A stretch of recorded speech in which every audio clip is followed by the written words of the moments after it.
სადაც გვალვა უფრო მეტი გვალვა იქნება. სადაც წყალდიდობის საფრთხეა უფრო ძლიერი წყალდიდობა იქნება. სადაც თავსხმაწვიმა უნდა უფრო თავსხმაწვიმა მოვა. ელ-ნინიო რესავს იმ პრობლემებს, რომლებიც არსებობს. ელ-ნინიოს პიკურ ეფექტს სამხრეთ ნახევარსფერო მიიღებს ოქტომბერი, ნოემბერი, დეკემბერში შობისთვის, თუმცა სამწუხაროდ ჩვენთვის არ რჩება ლოკალურ ეფექტად. ეს პრობლემა გადადის აფრიკაში, ეს პრობლემა გადადის ჩრდილოეთ ამერიკაში, სამხრეთ-აღმოსავლეთ აზიაში, მაგრამ ჩვენ ახლა საქართველოს ხო თითქოს მოწყვეტილი ვართ, მაგრამ ესე პეპლის ეფექტით თუ მეორე თუ მესამე რიგის ეფექტით აქამდეც მოდის ეს. ეს ნიშნავს ადამიანების სიცოცხლისთვის საფრთხეს, ადამიანის გარემოს დაზიანებას, საკვების შემცირებას, ახლა გვალვა ნიშნავს რომ საკვები შემცირდება, რაც ნიშნავს რომ ფასი გაიზრდება, ხო? რაც უფრო მეტი დრო გავა, მით უფრო გაიზრდება გვალვიან დღეთა რაოდენობა. შემცირდება წვიმის ჯამური რაოდენობა, მაგრამ გაიზრდება წვიმის ინტენსივობა. ან არ იწვიმებს, ან თუ იწვიმებს თავსხმას იწვიმებს, ხო? ზოგადად სუბიექტურად რო გითხრათ, მე მგონია რომ ეხა ეს საკითხები ვახტანგ გორგასაც რო ცოდნოდა, შეიძლება თბილისი აქ არ დაიარსებინა. ცუნამის საფრთხე არ არსებობს თბილისში და კიდე 1-2 შეიძლება ვთქვა, დანარჩენი ყველაფერი გვაქვს. არსებობს შანსი, პირობითად მაგ პროგნოზიდან გამომდინარე, რომ 13 ივნისი ბევრჯერ მოხდა ეს.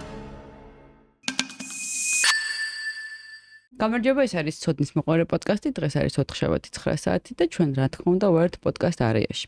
ამ ეპიზოდის წარმომადგენელი არის PSP და ცოდნის მოყვარე პოდკასტის წარმომადგენელია მეტროპოლი სახლი, რომელიც ჩაიფიქრა.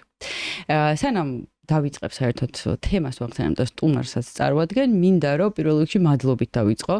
ცოდნის მოყვარე პოდკასტი 2 წლის გახდა 5 ივნის და ჩვენ ვართ 75,700-ზე მეტნი და ეს არის ძალიან, არ ვიცი, ჩემთვის უბედნიერესი მომენტი არის, იმიტომ რომ ალბათ რაღაც ლამაზ სიზმაშიც ვერ წარმოვიდგენდი თუ 2 წელიწადში ესე გაიზრდებოდა ცოდნის მოყვარე პოდკასტი და თითოეული ადამიანის გამოწერა, კომენტარი, გაზიარება, ყველაფერი არის არ ვიცი, საოცარი სიხარულის მომგვრელი ჩემთვის და დიდი მადლობა თითოეულ თქვენგანს. ძალიან ბევრს ნიშნავს ეს ყველაფერი და მე მჯერა რომ 3 წლის თავზე უკვე 100,000-ზე მეტი ვიქნებით და ძალიან საინტერესო ეპიზოდებს და ძალიან საინტერესო თემებს შემოგთავაზებ და მადლობა თითოეულ თქვენგანს ამისთვის, იმიტომ რომ ჩვენ ყველაფერი ეს ერთად გავაკეთეთ. ეხლა რჩება ჩემს სტუმარს და თემას. ჩემი სტუმარი არის ლაშა სუხიშვილი, გამარჯობა. ვინც ლაშას არ იცნობს, ლაშა არის დედამიწის შემსწავლელი მეცნიერებების დოქტორი, ილიას სახელმწიფო უნივერსიტეტის პროფესორი და სეისმური მონიტორინგის ეროვნული ცენტრის დირექტორი. რაზე ვსაუბრობთ დღეს? დღეს ვსაუბრობთ გლობალურ გათბობაზე. როგორც უკვე მოიხსენიებენ გოძილა ელ-ნინოზე.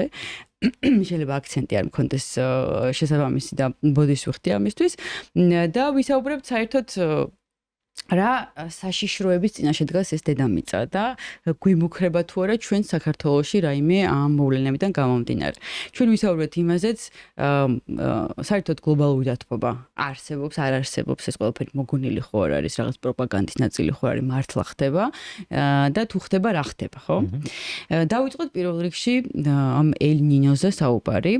რა არის ეს ელ-ნინო და რატომ გახდა ეხლა ესეთი განხილვადი და პრობლემური თემა?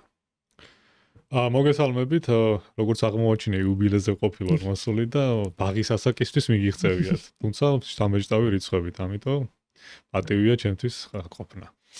სანამ ელ-ნინიოზე დავიწყებთ საუბარს, ალბათ ჯერ უნდა ვთქვათ რამდენიმე ესეთი მნიშვნელოვანი ამბავი, რაც მთელი საუბრის განმავლობაში შეიძლება გაუყვეს ამ საუბარს და შეიძლება დავიწყოთ აი ელ-ნინიოსთანაც კავშირშია, შეიძლება დავიწყოთ იქიდან როდის დაიწყო ეს ბუნებაზე დაკვირვება და რა მეთოდებით დაიწყო ბუნებაზე დაკვირვება და უნდა ვთქვათ, რომ ეს არ არის ხანგრძლივი პროცესი, მიუხედავად იმისა, რომ რა ვიცი, მე-19 საუკუნის შუიდან დაიწყო ეს ინსტრუმენტული დაკვირვება კლიმატზე, შეიძლება ცოტა ადრეც, მაგრამ ყოველ შემთხვევაში 2 საუკუნეს არცდება და დედამიწა 4,5 მილიარდი წლის არის. ეს ნიშნავს, რომ აი უბრალოდ ზედაპირი გაიკაწრა, აი ამ მონაცემების საფუძველზე. თუმცა უმამრავი რამ არ ვიცით, ხო? მაგრამ რა ვიცით რა ხდებოდა მანამდე, საიდან ვიცით? საიდან ვიცით და განვითარდა ფიზიკა და განვითარდა ტექნოლოგიები, მაგრამ სანამ ფიზიკა წამოეწეოდა, ეს იყო ადგილობრივი ცოდნა, ანუ ეს მემკვიდრეობითი ცოდნა შეიძლება დავარქვათ რაღაც აი გლეხის ცოდნა, რომელიც მონაცემებს გადმოგცემს, ოღონდ ესე ემპირიულ მონაცემებს გადმოგცემს, ანუ მის დანაკვირვებს გადმოგცემს, თუმცა მას არ შეუძლია ახსნა რა ხდება. სამწუხაროდ დღეს საქართველოში მაგ ეტაპზე ვართ, რომ თითქოს აი პარალელურ სამყაროში არსებობს ეს მონიტორინგის სისტემები, თუმცა აი რო დაგვჭირდეს ჩავხედოთ მონაცემს. ძალიან რთულია ამ მონაცემების მოპოვება, ამიტომ ყველაზე ესეთი ჩვენთვის სამწუხაროდ სანდო წყარო, აი ადგილობრივს რო შეეკითხები, აი შარშა როგორი ამინდი იყო, გვალვახო არ იყო, ანუ ფერმერმა ყველაზე უკეთ იცის, როგორ იცვლება კლიმატი და ის თავის მოსავალს წლის ბოლოს რო დააჯამებს, ხდება, მოსავლის აღებამდეც ხდება, რა შეიცვალა, გვალვა იყო თუ წვიმიანი ამინდი იყო, მაღალი ტემპერატურა იყო თუ ქარი იყო, არატრადიციულ დროს ხომ არ იყო ქარი, რამაც მას მოსავალი გაუფუჭა, ეს ცოდნა მასში არსებობს და აი ელ-ნინიუს შემთხვევაშიც ეგრე იყო, როცა მე-19 საუკუნეში უბრალოდ მეთევზეებმა შენიშნეს, რომ რაღაც მათი თევზის მოცულობა შემცირდა და ეს შემცირება დაემთხვა დეკემბერში შობის პერიოდს ემთხვეოდა და ნუ ეს ელ-ნინიო როგორც ამ ყრმას ნიშნავს, ანუ იესოს, ანუ შობის პერიოდში რადგან ემთხვეოდა. თუმცა მათ არ იცოდნენ ამის მიზეზი. შემდეგ აღმოჩნდა, რომ მიზეზი არის ძალიან ესე ლოგიკური, თუმცა მრავალფაქტორიანი და იმისთვის რომ ეს ახსნათ და მე შემდეგში დაგვჭირდება ამაზე საუბარი, უნდა აღვიქვათ დაახლოებით როგორ მუშაობს სამყარო.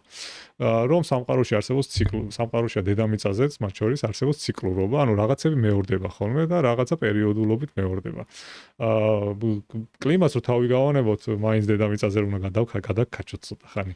აი ვილსონის ციკლი არსებობს ესეთი, როცა ქანები წარმოიქმნება და შემდეგ ისევ გადადნება, ჩავა ისევ დედამიწის სიღრმეში და ამოვა ხელახლა წარმოიქმნება. ან მაგის კვლევებიც კი არსებობს, კონკრეტული ქანი რამდენი ცხოვრება აქვს გავლილი. და მაგალითად აი ოკეანური ქერქის შემთხვევაში ამ ქანების ასაკი ასეულობით მილიონ წელს ვერ სცილდება, იმიტომ რომ აუშვათ ოკეანეში შუა ოკეანურ ქერქზე შეიძლება წარმოიქმნას და მერე რამდენიმე ასეული ან 1000 კილომეტრის მოშორებით ისევ ჩაიძიროს და გადადნეს. კონტინენტური შემთხვევაში ქანები შეიძლება რამდენიმე მილიარდი წლის არის, მაგალითად საქართველოში ცენტრალურ საქართველოში ძირულას მასივზე 300-600 მილიონი წლის ქანები არსებობს. ხო და ამ ხელა ასაკის ოკეანური ქერქი იშვიათად რომ მოიპოვებოდეს ოკეანის ფსკერზე, იმიტომ რომ აი ვილსონის ციკლის გამო გადამუშავდება. და ეს არის ციკლურობა, ანუ ზოგიერთ რაღაცას აქვს, შეიძლება წამიერი ციკლი, ზოგიერთ რაღაცას შეიძლება ასობით მილიონი წლის ციკლი. კლიმატის შემთხვევაში, აი ელ-ნინიოს შემთხვევაში, ხო, ეს ციკლურობა არის 2-დან 7 წლამდე, საშუალოდ ვთქვათ 5 წელი. აი ეს ვიცით წინასწარ, სიტყვაზე ვთქვათ, ვიცოდით ეხლა რომ განმეორდებოდა? ხო, რა თქმა უნდა, ანუ მუდმივად რომ მეორდება ეს პერუელ მეთევზეებამდეც რომ მეორდებოდა და სანამ ადამიანი რო შეიქმნება, ადამიანის თანამედროვე სახეობა რო შეიქმნება, მანამდეც რო არსებობდა ესეა, მაგრამ უბრალოდ როცა მიაქციეს ყურადღება, ეს იყო მე-19 საუკუნის შუა პერიოდი, ხო. არა, რა ვამბობ, ვიცით? 2-დან 7 წელი და ხო, საიდან, ხო ეს პერიოდი. და ახლა რატოა, ესე იგი ჩვენ ვსაუბრობთ ელ-ნინიოზე, რომელიც სამხრეთ ნახევარსფეროშია. და მან უნდა გავიხსენოთ, რომ კლიმატი იქით არის, ანუ ჩვენთან რო ზამთარია, იქ ზაფხულია, ხო? ანუ დეკემბრის შობა რო ახსენე, ანუ ეს შუა ზაფხულია იქ. უკვე აპრილ-მაისში დაიწყო ის პროცესი, რასაც მოყვება ხოლმე ეს ელ-ნინიოს ეფექტი შემდეგ უკვე დეკემბერში. ამიტომ ეს წინასწარი მოდელები ცნობილია. უბრალოდ მან მე ალბათობები ითვლება ეს ელ-ნინიო იქნება ელ-ნინიო თუ ელ-ნინიო სუპერი თუ ელ-ნინიო გოძილა. ხო, ოღონდ ეს არასამეცნიერო კლასიფიკაციები, ეს არის უბრალოდ იმის მანიშნებელი, რამდენ გრადუსიანი გადახრა იქნება საშუალო მრავალწლიური ოკეანის ტემპერატურიდან. მაგრამ ესეც საინტერესოა, იმიტომ რომ მაგალითად თუ არის დაუშვათ გრადუსი-ნახევარი გადახრა ეს ნორმალური ელ-ნინიო და არაფერი განსაკუთრებული თიკუნი მას არ აქვს, თუ ნიკნეიმი მას არ აქვს, მაგრამ აი უკვე 2 გრადუსიანი არის სუპერი და 2.5 ან 3-იანი არის უკვე გოძილა.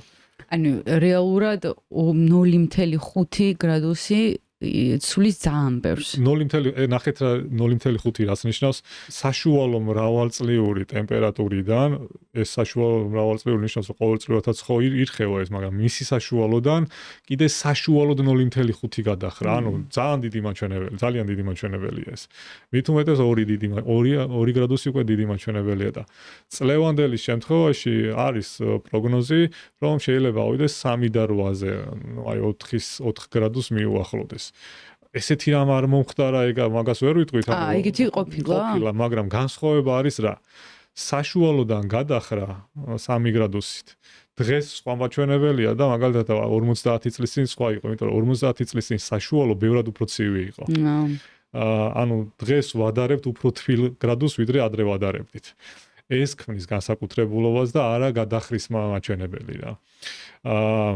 ჩვენ ბოდიში გაწყობდით მაგრამ სანამ გავაგრძელებთ საუბარს არ გვითქვამ საერთოდ ეს ელ-ნინო რა არის აი ხო მაგით ვაჯერ რაღაც ისა ვინც არ იცის ხო საინტერესო განმარტებას ვაკეთებ და მე უკვე ახსნათ მექანიზმი შემდეგი რასაც უნდა მივაქციოთ პროტევა ეს არის აი სიმკვრივე ხო რა არის სიმკვრივე? სიმკვრივე არის რაღაც ერთეულოვან მოცულობაში, აი ერთ კუბში რამდენი მასალა დევს. თუ ერთ კუბში დევს ბამბა, ეს იქნება მსუბუქი, თუ დევს რკინა, ეს ძველი ხუმრობასავით, ეს იქნება უფრო მძიმე, ხო? 1 კილო ბამბა უფრო მძიმეა თუ 1 კილო რკინა, ხო? ანუ ტოლია, მაგრამ მოცულობა განსხვავებული. ეს იქნება წყალი, ეს იქნება ჰაერი თუ სხვა ნივთიერებები, მაგრამ ახლა ჩვენ გავჩერდეთ წყალზე და ჰაერზე.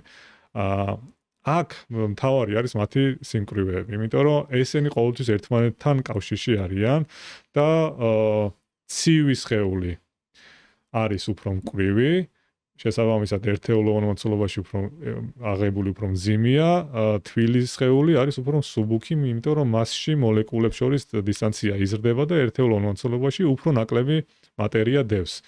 ნუ წყალი გამონაკლისია, იმიტომ რომ 4 გრადუს ცელსიუს ქვემოთ ისე იქცევა როგორც თბილი, ანუ ყინული ფართოვდება, ხო? ანუ ეს გამონაკლისია, მაგრამ ჰაერის შემთხვევაში ეგრე მუშაობს. ასევე უნდა ვახსენოთ კუთრის სითბო ტევადობა. მაგალითად, აი ხეს, აი ჰაერი ავიღოთ. ჰაერის 1 გრადუსით გასათბობად საჭიროა 800 ჯოული ენერგია. ნუ ეს არაფერს არ ამბობს, მაგრამ უბრალოდ ვთქვათ, რომ 800 ჯოული ენერგია საჭირო. წყლის 1 გრადუსით გასათბობად საჭიროა 4200 ჯოული. ანუ ბევრჯერ უფრო მეტი ენერგია დასახარჯი იმისთვის, რომ წყალი 1 გრადუსით გათბეს, ვიდრე ჰაერი. და უკუ პროცესიც ესეა, ანუ გაცივდეს მომენტ 1 გრადუსით რო გაცივდეს ამდენ ხო, ნუ პარალელურად ეგრე. ანუ ჰაერის გათბობას ადვილია, გაციებაც ადვილია. ანუ სწრაფად თბება, სწრაფად ცივდება. წყლის გათბობა რთულია და დიდი ენერგია ჭირდება, მაგრამ გაციებაც რთულია. ანუ ეს არის კლიმატის პარამეტრი უკვე, აი მაგალითად საქართველოს მაგალითი ავიღოთ. საქართველოში გვაქვს 2 ცენტრალური კლიმატური უბანი, ეს დასავლეთ საქართველოს ნოტიო და აღმოსავლეთ საქართველოს ზომიერი, მაგრამ არსებობს ქვე კატეგორია კიდე სამხრეთ საქართველოს, ეს ჯავახეთის ზეგანი ძირითადად, რომელიც არის მშრალი. ეხლა ის როგორ გამოიხატება? დასავლეთ საქართველოში თბილა, ხო? ანუ ზამთარშიც კი ღამით შეიძლება +10 იყოს, დღისით +15. ანუ ტემპერატურული ამპლიტუდა არის 5 გრადუსი, 15-10. აღმოსავლეთ საქართველოში დღისით შეიძლება ზამთარში იყოს 0 გრადუსი, ღამით შეიძლება იყოს 0 გრადუსი, დღისით 15 გრადუსი. იმის გამო, რომ უფრო ნაკლები ტენია ჰაერში, უფრო მარტივად ხურდება მზეზე და უფრო მარტივად ცივდება უმზეო გარემოში. და სამხრეთ საქართველოში საერთოდ -20, -25 გრადუსით ჩვეულებრივი ამინდი შეიძლება იყოს, მაშინ როცა დღისით ზამთარს გულისხმობ, დღისით შეიძლება +10 წავიდეს ზამთარში. იმიტომ რომ მზის ეფექტი და მშრალი ჰაერი სწრაფად ცხელდება, მაგრამ მზე გადაეფარება რუბლებში ან ჩავა და უცებ ცივდება და ცივდება -20-მდე შეიძლება აცივდეს. უდაბნოში როგორც არის. როგორც უდაბნოში, ხო, იმიტომ რომ უდაბნოში მშრალი კლიმატია და არც მცენარეული საფარია, რომ ეს ტენი შეინახოს. კიდევ არის ესეთი გასტომის ეფექტი, რომ მაგალითად ორი ნივთიერება თუ გვაქვს, რომ და ერთი არის დაბალი სიმკვრივის და მეორე მაღალი სიმკვრივის, მაღალი წნევის გარემო ყოველთვის დევნის დაბალი წნევის გარემოს. ან მაგალითად მძიმე ბურთი რო შეეჯახოს მსუბუქ ბურთს, მსუბუქი ბურთი გავარდება. ხო. მე მგონი საკმარისია ეხლა რაც ჩამოვთვალეთ და დავიწყოთ ეხლა საუბარი ელ-ნინიოზე, როგორ ფორმირდება ელ-ნინიო. ელ-ნინიო ჯერ რა არის ელ-ნინიო? ელ-ნინიო არის დინება, აი ესეც საინტერესო არ ვაქცევთ ხოლმე ადამიანები ყურადღებას, აი დინებას, ხო? აი რა შუაშია დინება, ოკეანეში რაღაც ხდება და მე კიდე ხმელეთზე ვცხოვრობ და რაში მაინტერესებს, ხო?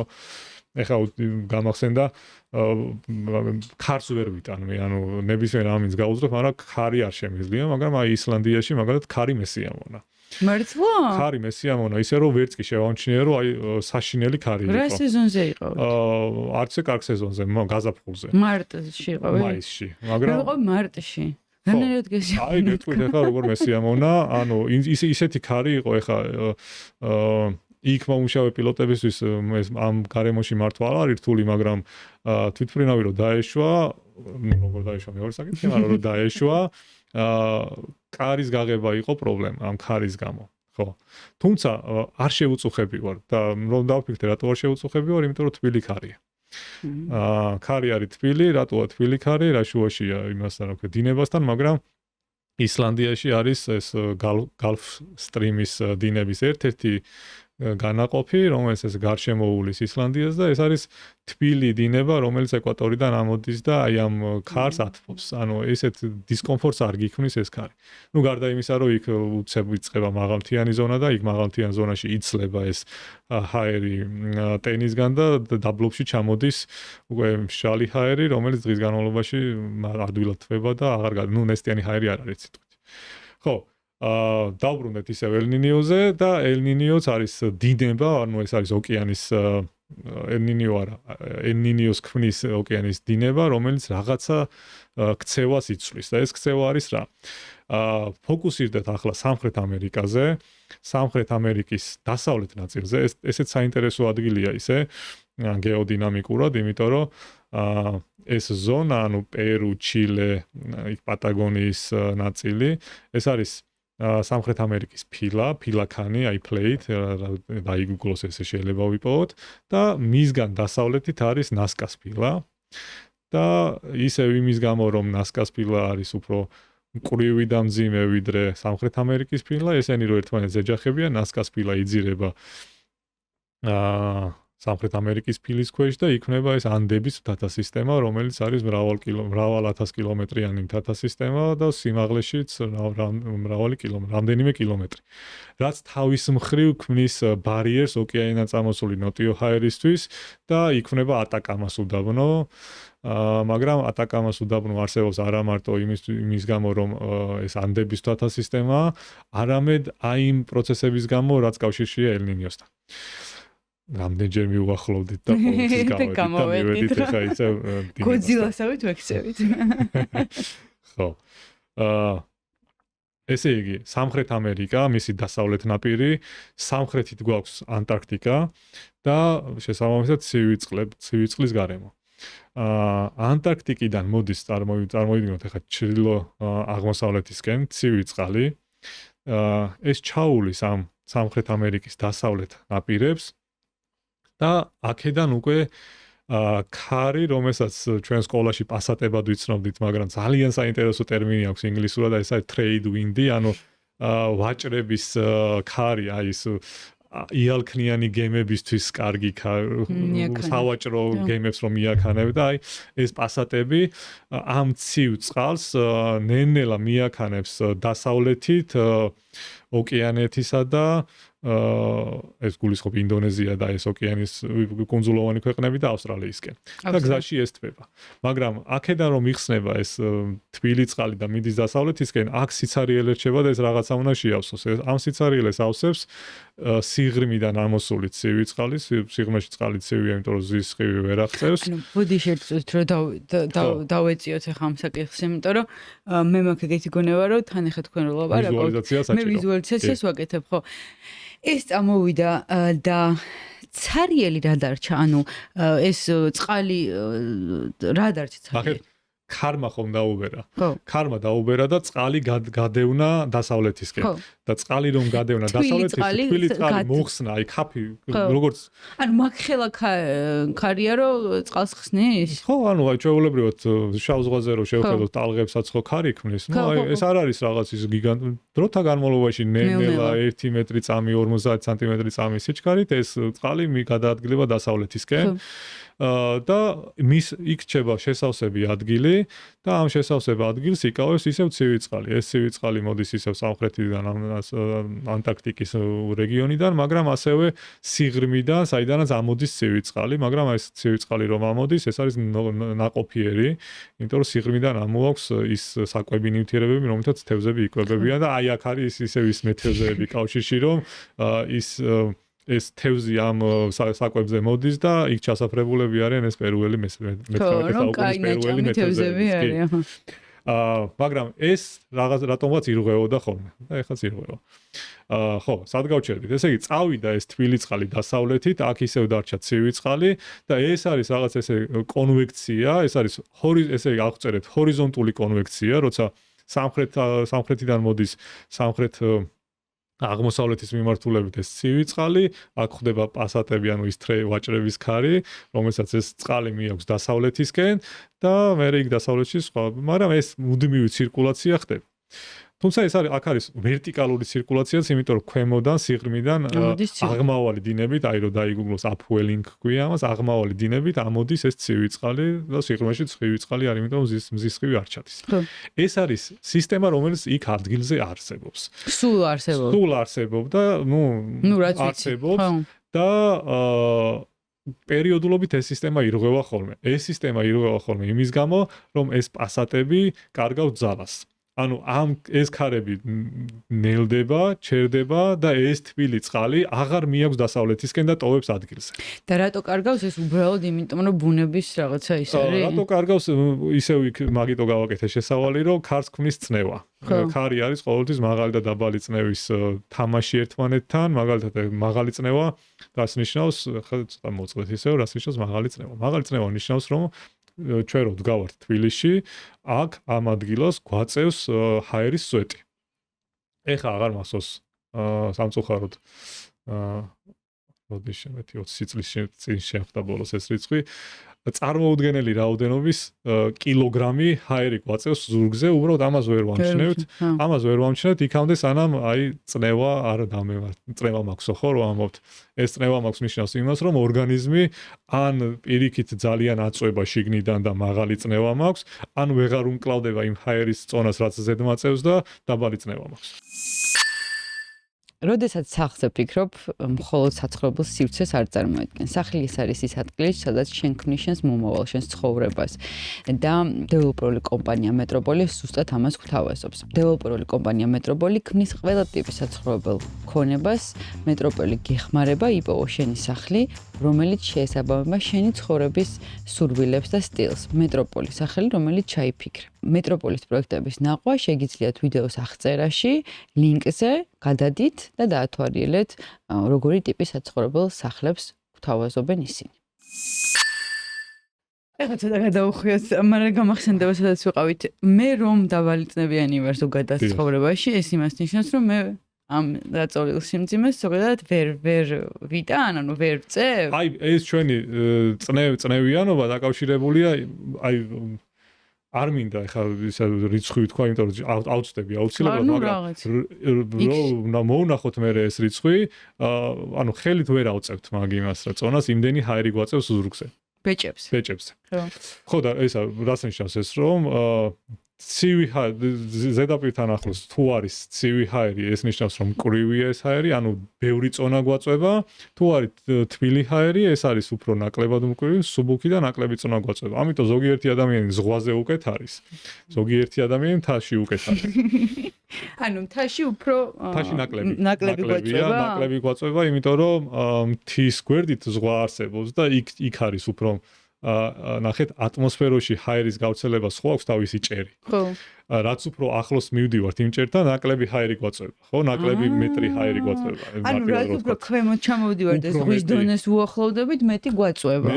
თუმცა მე დავაწნევიანი ზღვაზე უკეთეს რაც გვცნობ. ხო, ნუ ესე იგი რაღაც ანომალია. არა, უკეთესად ეგუება ორგანიზმი ალბათ ხო. იმ გარემოს. ხო, დაუბრუნდეთ ახლა ისევ ელ-ნინიოზე და მანდაც ესე იგი აი ამ ატმოსფერული წნევებს შორის პროცესების გამო, რომელიც თავის მხრივ კავშირშია მზის ნათებასთან, იმიტომ რომ ზემ თუ გაათბო, იქ ჰაერის სიმკვრივე იცვლება და წნევა იცვლება და მერე შეიძლება ხარი აღარ გამოიწვიოს, მზის აქტივობა, ამასთან კავშირშია ღრუბლიანობა, ვულკანის ამოფრქვევა, აი მთელი რიგი პროცესების გამო ეს 2-დან 7 წლამდე შუალედში ეს პასატები სუსტდება ხოლმე და აღარ შესწევს უნარი ეს თბილი წყალი გადევნოს დასავლეთისკენ და რჩება ადგილზე. თბილი წყალი ადგილზე რო რჩება,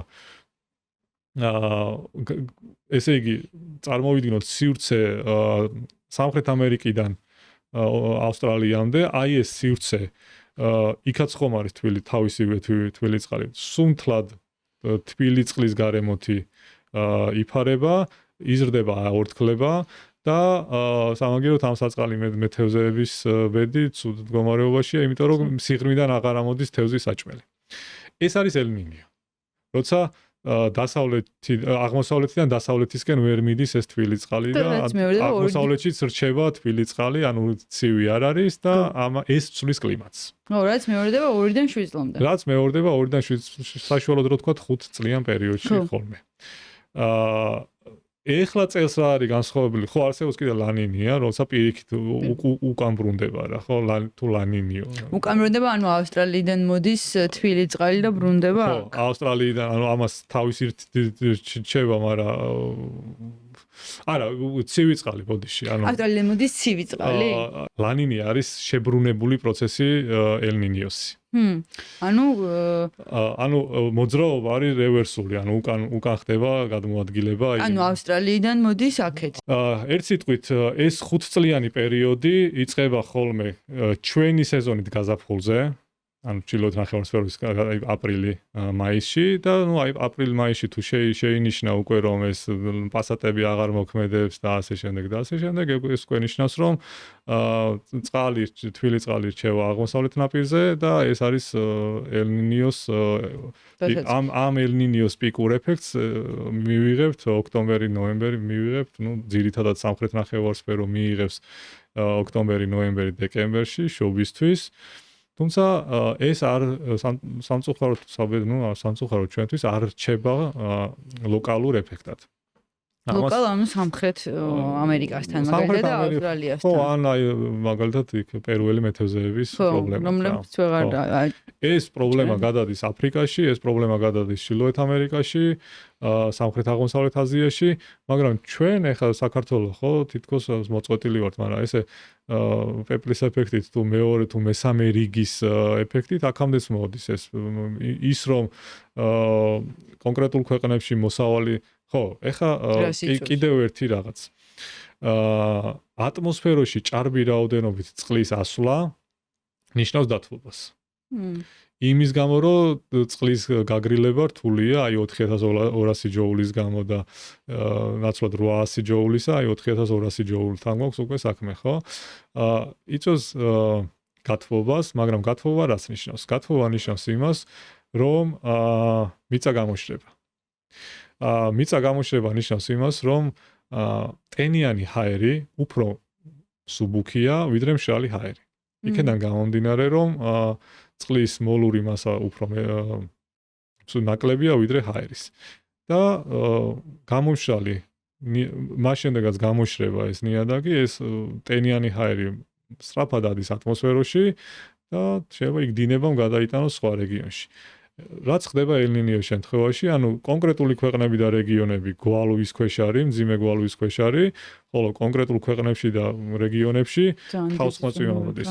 მაგალითად, შეიძლება არა, აფრიკის რიგი ქვეყნები, ჯერ აფრიკას როგორ უჭირს, ხო, კონკრეტულ აფრიკის კონკრეტულ რეგიონებზე. ხო, ელ-ნინიო პრესავს იმ პრობლემებს, რომლებიც არსებობს. ანუ სადაც გვალვა, უფრო მეტი გვალვა იქნება.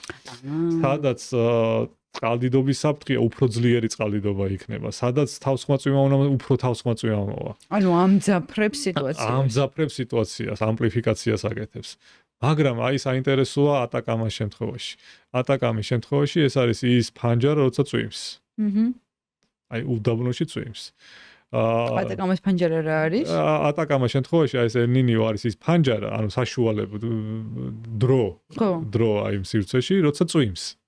ზოგადად უდაბნოა და უბნებია, სადაც კაიხანი არ უწვიმია, მაგრამ აი ელნინიო უზრუნველყოფს იმას, რომ ატაკამაშიც კი იწვიმოს. გასაგები. ატაკამაშიც კი იწვიმოს. და მე ვნახე ეგეთი რაღაც, რომ და რამდენად სწორია, არ ვიცი. სადაც მაშინ ინდოეთში მაგალითად ინდონეზიაში და ქვეყნებში სადაც ეხლა არის წვიმის სეზონი ამ ელნინიოს გავლენით პირიქით არ იწვიმებსო სწორია? კი, სადაც ჰარიკეინებია მოსალშება შეარბილოს ეს, მაგრამ ანუ თქვენ რო თქვით რომ ზოგადად რაც ხდებაო რომ თუ წვიმა არისო კიდე უფრო მეც იწვიმებსო ამ შემთხვევაში მაგ შემთხვევაში გამონაკლისია, გამონაკლისია, იმიტომ რომ აი ეს მუნსუნის პერიოდი ჩავლილი იქნება უკვე და მუნსუნის პერიოდი ცოტა შერბილებული, ისე აი ჰარიკეინი ვთქვი, რომელიც ჩრდილოამერიკული ფენომენია, მაგრამ აი ტაიფუნები და შედავით შერბილდება ეს ეფექტი, თუმცა აი რაღაცნაირად ისე ლაგდება, რომელ ქვეყანასაც ყველაზე მეტად უჭირს, ის იმას უფრო მეტად გაუჭირდება რა. რომელ რეგიონებსაც და ასე შემდეგ.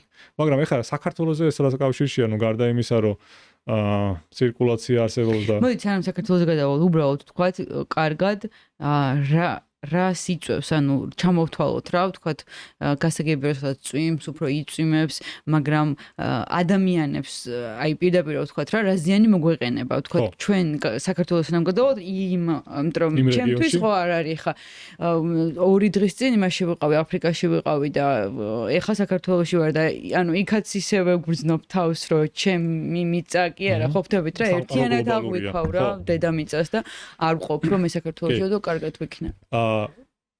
იქნება ქვეყნები, ეს ხო დანაკვირვები მასალა და წინა ელნინიოებზე გამოიცადა რა ბევრი ხნის განმავლობაში. იქნება ქვეყნები, სადაც ისეთი გვალვები იქნება, რომელიც არ არის ყოველწლიურად ნორმა. იქნება ქვეყნები, სადაც ამ გვალვებს, სადაც გვალვები არსებობს, მოწვიმა. ქვეყნები, სადაც გვალვიანი გარემოა და მშრალი გარემოა და თავსხმა წვიმა მოდის, ეს ნიშნავს წყალმოვარდნას. ანუ წყალდიდობას. წყალმოვარდნა არის წყალდიდობის ის ფორმა, რომელიც მალე ვითარდება და იქ თვეები არ ჭირდება ჩამოსაყალიბებლად. იქნება ქვეყნები, რომელიც აი ამაზონი. ამაზონის შემთხვევაში ხდება ხოლმე ის, რომ ამაზონი, ანუ ბრაზილია, სამხრეთ ამერიკა, ხდება ხოლმე ის, რომ შრება, ანუ წვიმა არ მოდის და შეიძლება იყოს ტყის ხანძრების, აი wild საქართველოს ტერმინების პრობლემა გვაქვს, რა, wildfire არსებობს, რომელიც გულისხმობს ტყის და ველის ხანძრებს. აი საქართველოში და ანუ ამაზონში შეიძლება იყოს ტყის და ველის ხანძრები, ხა ამაზონში ტყე არის, მაგრამ ეს ამაზონი აღარ არის გაიჩეხა, ხო, ამიტომ ორივე ტიპის ხანძრები. ანუ წყალდიდობები, ხო, მეწყრები რაც თავარია. დედამიწაზე ფერდობები არის კონკრეტულ წონასწორობაში, რომელიც ჩამოყალიბებული იქიდან გამომდინარე ამ ფერდის ამგები ქანები და გრუნტი და ნიადაგი რა ფიზიკურ-მექანიკური პარამეტრების არის და როგორ უნდა შეიკავონ თავი რომ არ დაიზრან, ანუ მეწყერი არ წარმოიქმნას. აქ ჩართულია ნალექიანობაც, ანუ წვიმაც, რომ აი კონკრეტული ფერდი არის სტაბილური იმის გამო, რომ იქ იმაზე მეტი წვიმა არ მოდის. მაგრამ იმის გამო, რომ ეს ელნინიო ამპლიფიკაციას აკეთებს ამ პრობლემების, იმაზე მეტი წვიმა მოვა, ვიდრე ფერდის სტაბილურობას სჭირდება. ანუ ესე იგი, რაც ჩამოვთვალეთ, ტყის და ველის ხანძრები, გვალვა. ხო, ავსტრალიაშიც მაგალითად ბოდიშკაწვდით, ავსტრალიაშიც მაგალითად ხანძრები იქნება ესე ნახე. გამოშრება, შესაბამისად, ეს იმიტომ კი არა, რომ ვიღაცა მასანთი დააგდო, უბრალოდ გამოშრება და მზის ეფექტის გამო იქნება ხანძრები. ესე იგი, ტყის და ველის ხანძრები, გვალვა, წყალდიდობა, წყალმოვარდნები და მეწყრული პროცესები. ეს ნიშნავს ადამიანების სიცოცხლისთვის საფრთხეს, ადამიანის გარემოს დაზიანებას, საკვების შემცირებას, ახლა გვალვა ნიშნავს, რომ საკვები შემცირდება, რაც დანარჩენი მსოფლიოსთვის, სადაც ელნინიოს გავლენა არ იქნება, ნიშნავს, რომ ფასი გაიზრდება, ხო? გარდა იმისა, რომ ამ ერებს დაჭირდებათ დონაცია, ხარდაჭერა, ხო? ანუ ყველაფერი კავშირშია ერთმანეთთან. და ეხა ეს 2026 წელი, ეს ეფექტი 2027-ში გადავა, სუფთად კლიმატური არ გულისხმობ მე ამ საიდ ეფექტებს, კლიმატური ეფექტი ელნინიოსი 2027-ში გადავა, აი ეს იქნება გამორჩეული იმით, რომ გადახრას ელოდებიან რომ იქნება 2.5 და ზოგიერთი ძალიან დაბალი ალბათობის, მაგრამ ზოგიერთი მოდელით 4-მდე შეიძლება მიაღწიოს. ანუ მნიშვნელოვანი იქნება, თუმცა როგორც ვთქვი, ბოლო 50 წელი რო ავიღოთ, რამდენჯერმე ყოფილა ამ ხელა გადახრები, მაგრამ საიდან არის გადახრა, აი ეს არის განსხვავებული ყოველწლიურად. ანუ გრადუსი საიდან რას ვადარებთ და რასაც ვადარებთ, ყოველწლიურად იზრდება. ამიტომ ხო, ყოველწლიურად და ყოველი შემდეგი ელნინიო უფრო მაღალი საბაზისო წერტილიდან აითვლება ხოლმე. მათთვის, ვინც საკუთარ კანზე ზრუნავს და მათთვის, ვისაც რუჯის მიღება უყვარს და მე მგონი რუჯის მიღება ყველას გვიყვარს და ყველას გვიხდება, მინდა გაგაცნოთ ძალიან საინტერესო საკვები დანამატი. იმისთვის რომ კანი არ დავიზიანოთ და განსაკუთრებულად მოვუფრთხილდეთ მას, არა მხოლოდ გარედან სასხის წასმა არის საჭირო, არამედ უნდა მივიღოთ რაღაც, რომ შიგნიდანაც ესე ვთქვათ, კანს დავეხმაროთ. ეს არის პრერუჯი ოლიგოსან, ესე ქვია, ფრანგული წარმოების საკვები დანამატია და ამ პროდუქტს აქვს სამმაგი მოქმედების ფორმულა. ის იცავს და ატანიანებს კანს და ასევე ამზადებს მას მზის სხივების ზემოქმედებისთვის. ხოლო მზეზე გასვლის შემდეგ ხელს უწყობს, რომ რუჯი შენარჩუნდეს და იყოს ხანგრძლივი. შემადგენლობა აქვს ძალიან საინტერესო და ძალიან მაგარი და კანზე განსაკუთრებულ ეფექტს და სრუნვას უდათ ეს შემადგენლობა გვაძლევს. ეს არის მაგნიუმი, სელენი, E ვიტამინი, ჰიალურონის მჟავა, რომელიც ატენიანებს შიგნიდან წარმოიდგინეთ კანს, რა მაგარია, თუთია, სპილენძი, C ვიტამინი, ვარდის ექსტრაქტი, რომელიც ხელს უწყობს კოლაგენის სინთეზს, აუმჯობესებს კანის სტრუქტურას და იცავს ოჯრედებს ოქსიდაციური სტრესისგან, ანუ როდესაც დაჟანგება მიდის მზეზე ყოფნის დროს. მე თვითონ უკვე დავიწყე ამ საკვები დანამატის მიღება და ძალიან მაინტერესებს რა ეფექტი ექნება. თუ თქვენს და გაინტერესებთ, შეგიძლიათ ლინკი ნახოთ აღწერაში, ვიდეოს აღწერაში, გადახვალთ ამ ლინკზე, ნახავთ სრულ ინფორმაციას და შეძლებთ შეძენას როგორც ონლაინ, ასევე შეგიძლიათ მიხვიდეთ PSP-ს ქსელებში, აფთიაქებში და იქ შეიძინეთ. სანამ ხე გადავალთ, მე მგონი კარგი გადასასვლელი ეტაპი არის გლობალურ თვაზე. უნდა გკითხო ესეთი რაღაც. უკვე ეფექტი იგრძნობა, ელ-ნინიოსი არის სადმე რაღაც შემთხვევები, რაც ვიცით, რომ აი თქო შეიძლება ამას გამოეწვია. დედამიწის რომელიმე ესეთი როგორ თქვა, ხელშა მასშტაბური ეფექტი არ არის, თუმცა ეს გაზომვები საინტერესოა, როგორ ხდება. ხო, აი რა ვიცით, რომ ჯერ პირველ რიგში როგორ დგება საშუალო ოკეანის ტემპერატურა რა, ეხა და ჩაყობს ხო, ანუ არის ეს მზომი გემებიც, კვლევითი გემები და არის სატელიტური ტექნოლოგიებიც. მაგალითად, ჩვენ სფეროში დედამიწის შესწავლა მეცნიერებებში ვიყენებთ LST-ს, ესეთი ის არის land surface temperature, ანუ მიწის ზედაპირის ტემპერატურა, რომელსაც სატელიტიდან ვიღებთ. აი ზღვის შემთხვევაში არის SST, ანუ sea surface temperature, ანუ ესეც სატელიტიდან მოდის, მაგრამ ამ სატელიტური მონაცემების ვალიდაცია ხდება გემებით. ასე რომ ეს მონაცემები კარგად დადგენილია რა, ანუ ეს არ არის რომ ვიღაცამ თითი დაისველა და აქედან მიბერავს. ანუ კარგად გაზომილი მონაცემებია და ამ კარგად გაზომილი და ძალიან დეტალური მონაცემებით უკვე ცხადია, რომ პასატები არ არის აქტიური. ერთი კითხვაც, აი რო ზომავენ მაგალითად, ეს ძალიან შეიძლება ისეთი მე ვიძახ ხოლმე ბავშვური კითხვები მაქვს ხოლმე, მაგრამ მინდა რომ ვიცოდ.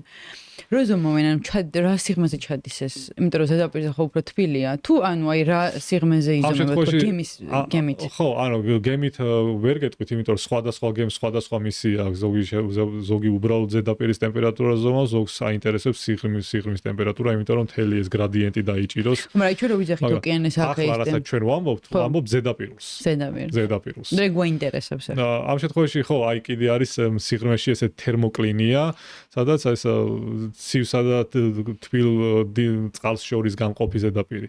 აი თერმოკლინს ზემოთ რომ ხო, ეგეც საინტერესოა, ეს თერმოკლინი პერუს ანაპიროსთან შედარებით ზედაპირთან ახლოს არის. ანუ იმდენად ცივი წყალია, რომ ზედაპირთან არის უკვე ახლოს. ამიტომ ეს პასატი მოხსნის თუ არა ამ ზედაპირთან რამდენიმე ათეული მეტრის შრეს ან თბილი წყლის, მაშინვე ადგილზე ხდება ცივი, რომელიც ქვემოდან არის ამოსული. ამ შემთხვევაში ეს რასაც ვამბობ SST-ს ის სატელიტი ზომავს ზედაპირის, უშუალოდ ზედაპირზე რამდენი გრადუსიც არის, რაც ბევრად უფრო თბილია, ვიდრე სიღრმეში იქნებოდა, ხო? ანუ შეიძლება 20 გრადუსიც კი იყოს, ან მეტი, მაშინ როცა სიღრმეში შეიძლება 5 გრადუსამდე ჩავიდეს. ნუ არა მინუსებში.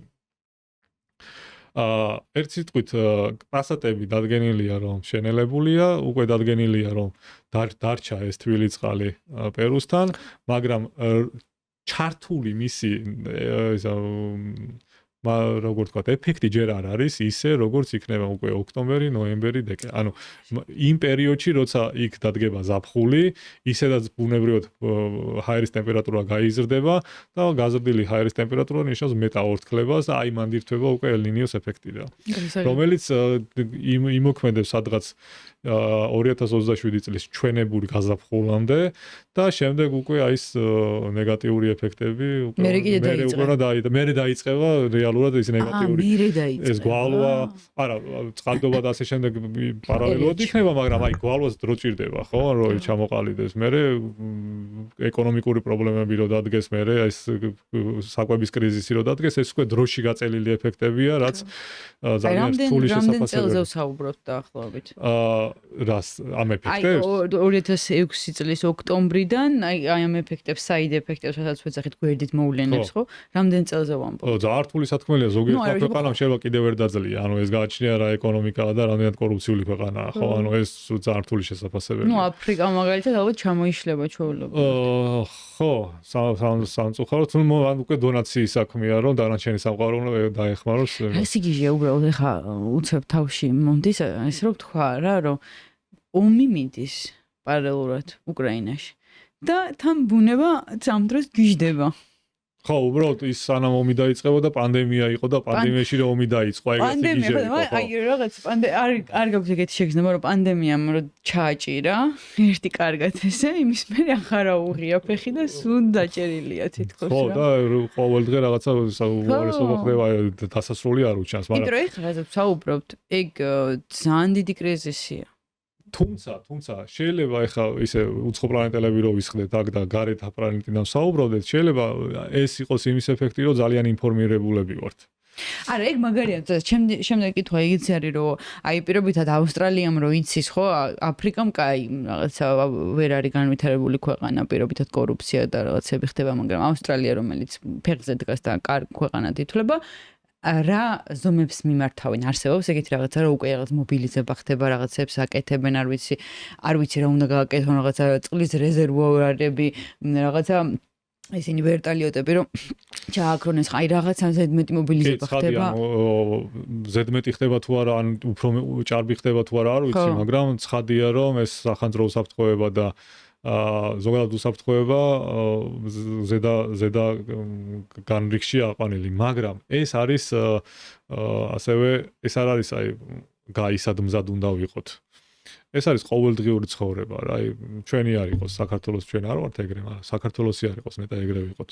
რომ ეს არ არის აი ვახ დინარი ადიდა და ეხა მოდი დავსხეთ ვიფიქროთ რა გავაკეთოთ. ეს არის წინასწარი მზადება, აი ეს შერბილების ღონისძიებები.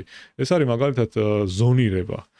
რომ სად შეიძლება მისცე ადამიანს დასახლების უფლება და სად არ მისცე ადამიანს დასახლების უფლება. იმიტომ კი არა რომ იმიტომ კი არა აუგზავნო იქ ადამიანს დასახლება რომ ახლა დატვორილია.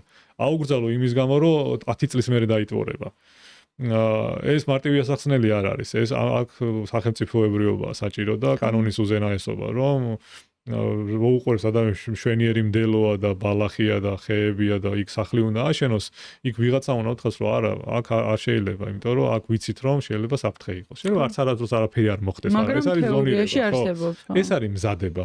თორე იქ რაც შეიძლება რა თქმა უნდა ხო პირველადი მოხმარების ნივთები გქონდეს, ხორბლის მარაგი გქონდეს, აი მნიშვნელოვანი რესურსები გქონდეს, მაგრამ ეს არ გიშველის სტიქიისგან. ანუ ეს შეიძლება ამან შეიძლება დაგაპუროს, მაგრამ სტიქი ამ სახში მოგისწროს, რომელიც არასწორ ადგილას ააშენე.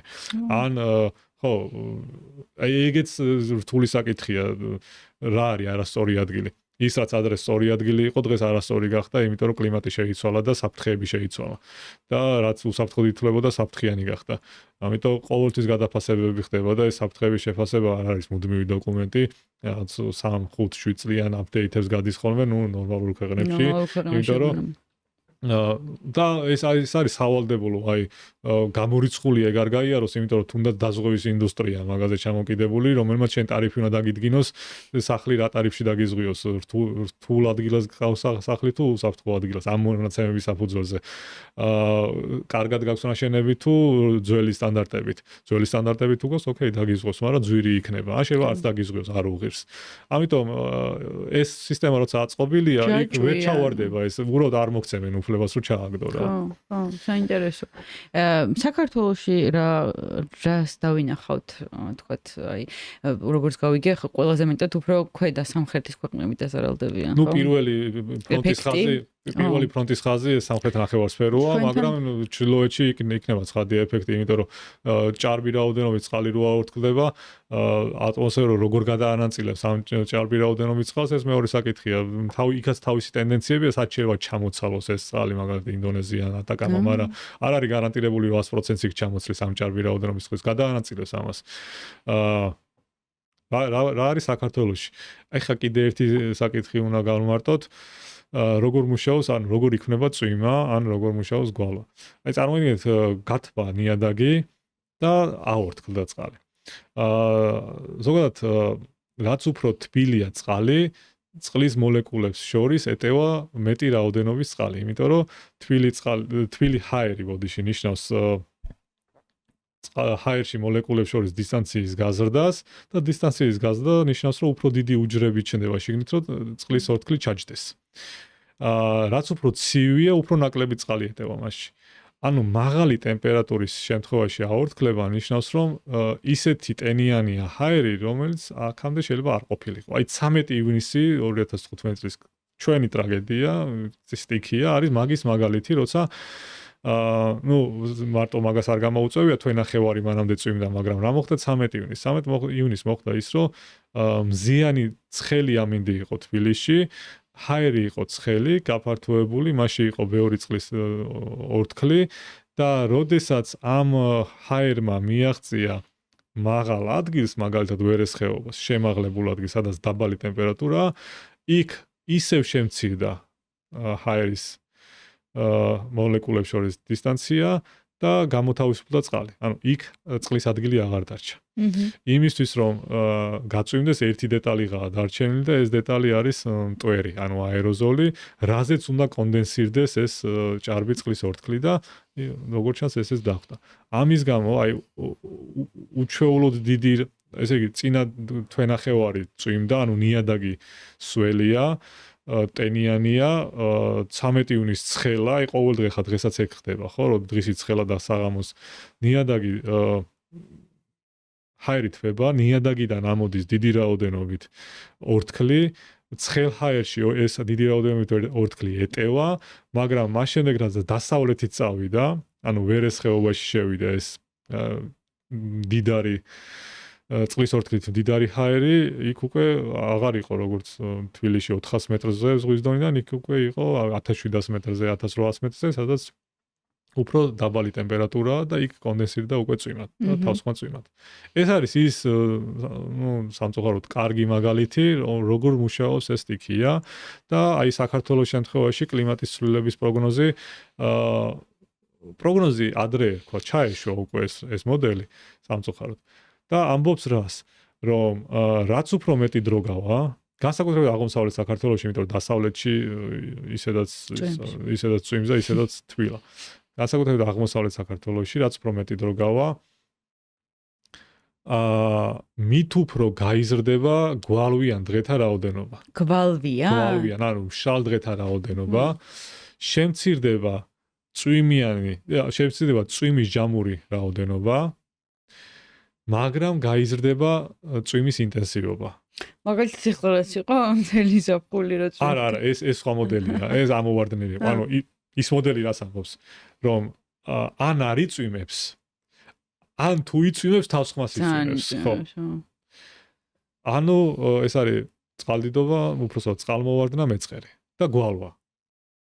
აი ფერმერებისთვის ყველაზე მნიშვნელოვანი გვალვა და ესე იგი თუ უნდა მოსულიყო თბილისში დაუშვათ საშუალო წელიწადში 500 მილიმეტრი წვიმა, ეს 500 მმ რა ერთეულია.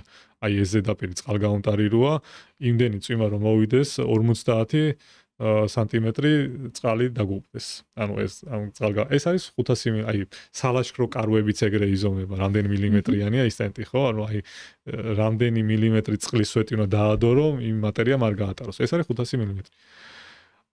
აი პირობითად რო თქვა, რა შეიძლება გახდეს თბილისში წვიმის რაოდენობა 450, მაგრამ ერთ ღამეში მოვიდეს მისი დიდი პროცენტი. მაგალითად 13 ივნის აი თბილისში თუ მოდის 500 მმ, 13 ივნის ერთ ღამეში წლის განმავლობაში ჯამურად 500 მმ, 13 ივნის ერთ ღამეში მოვიდა მთელი წლის 30%, ანუ 160 მმ-მდე.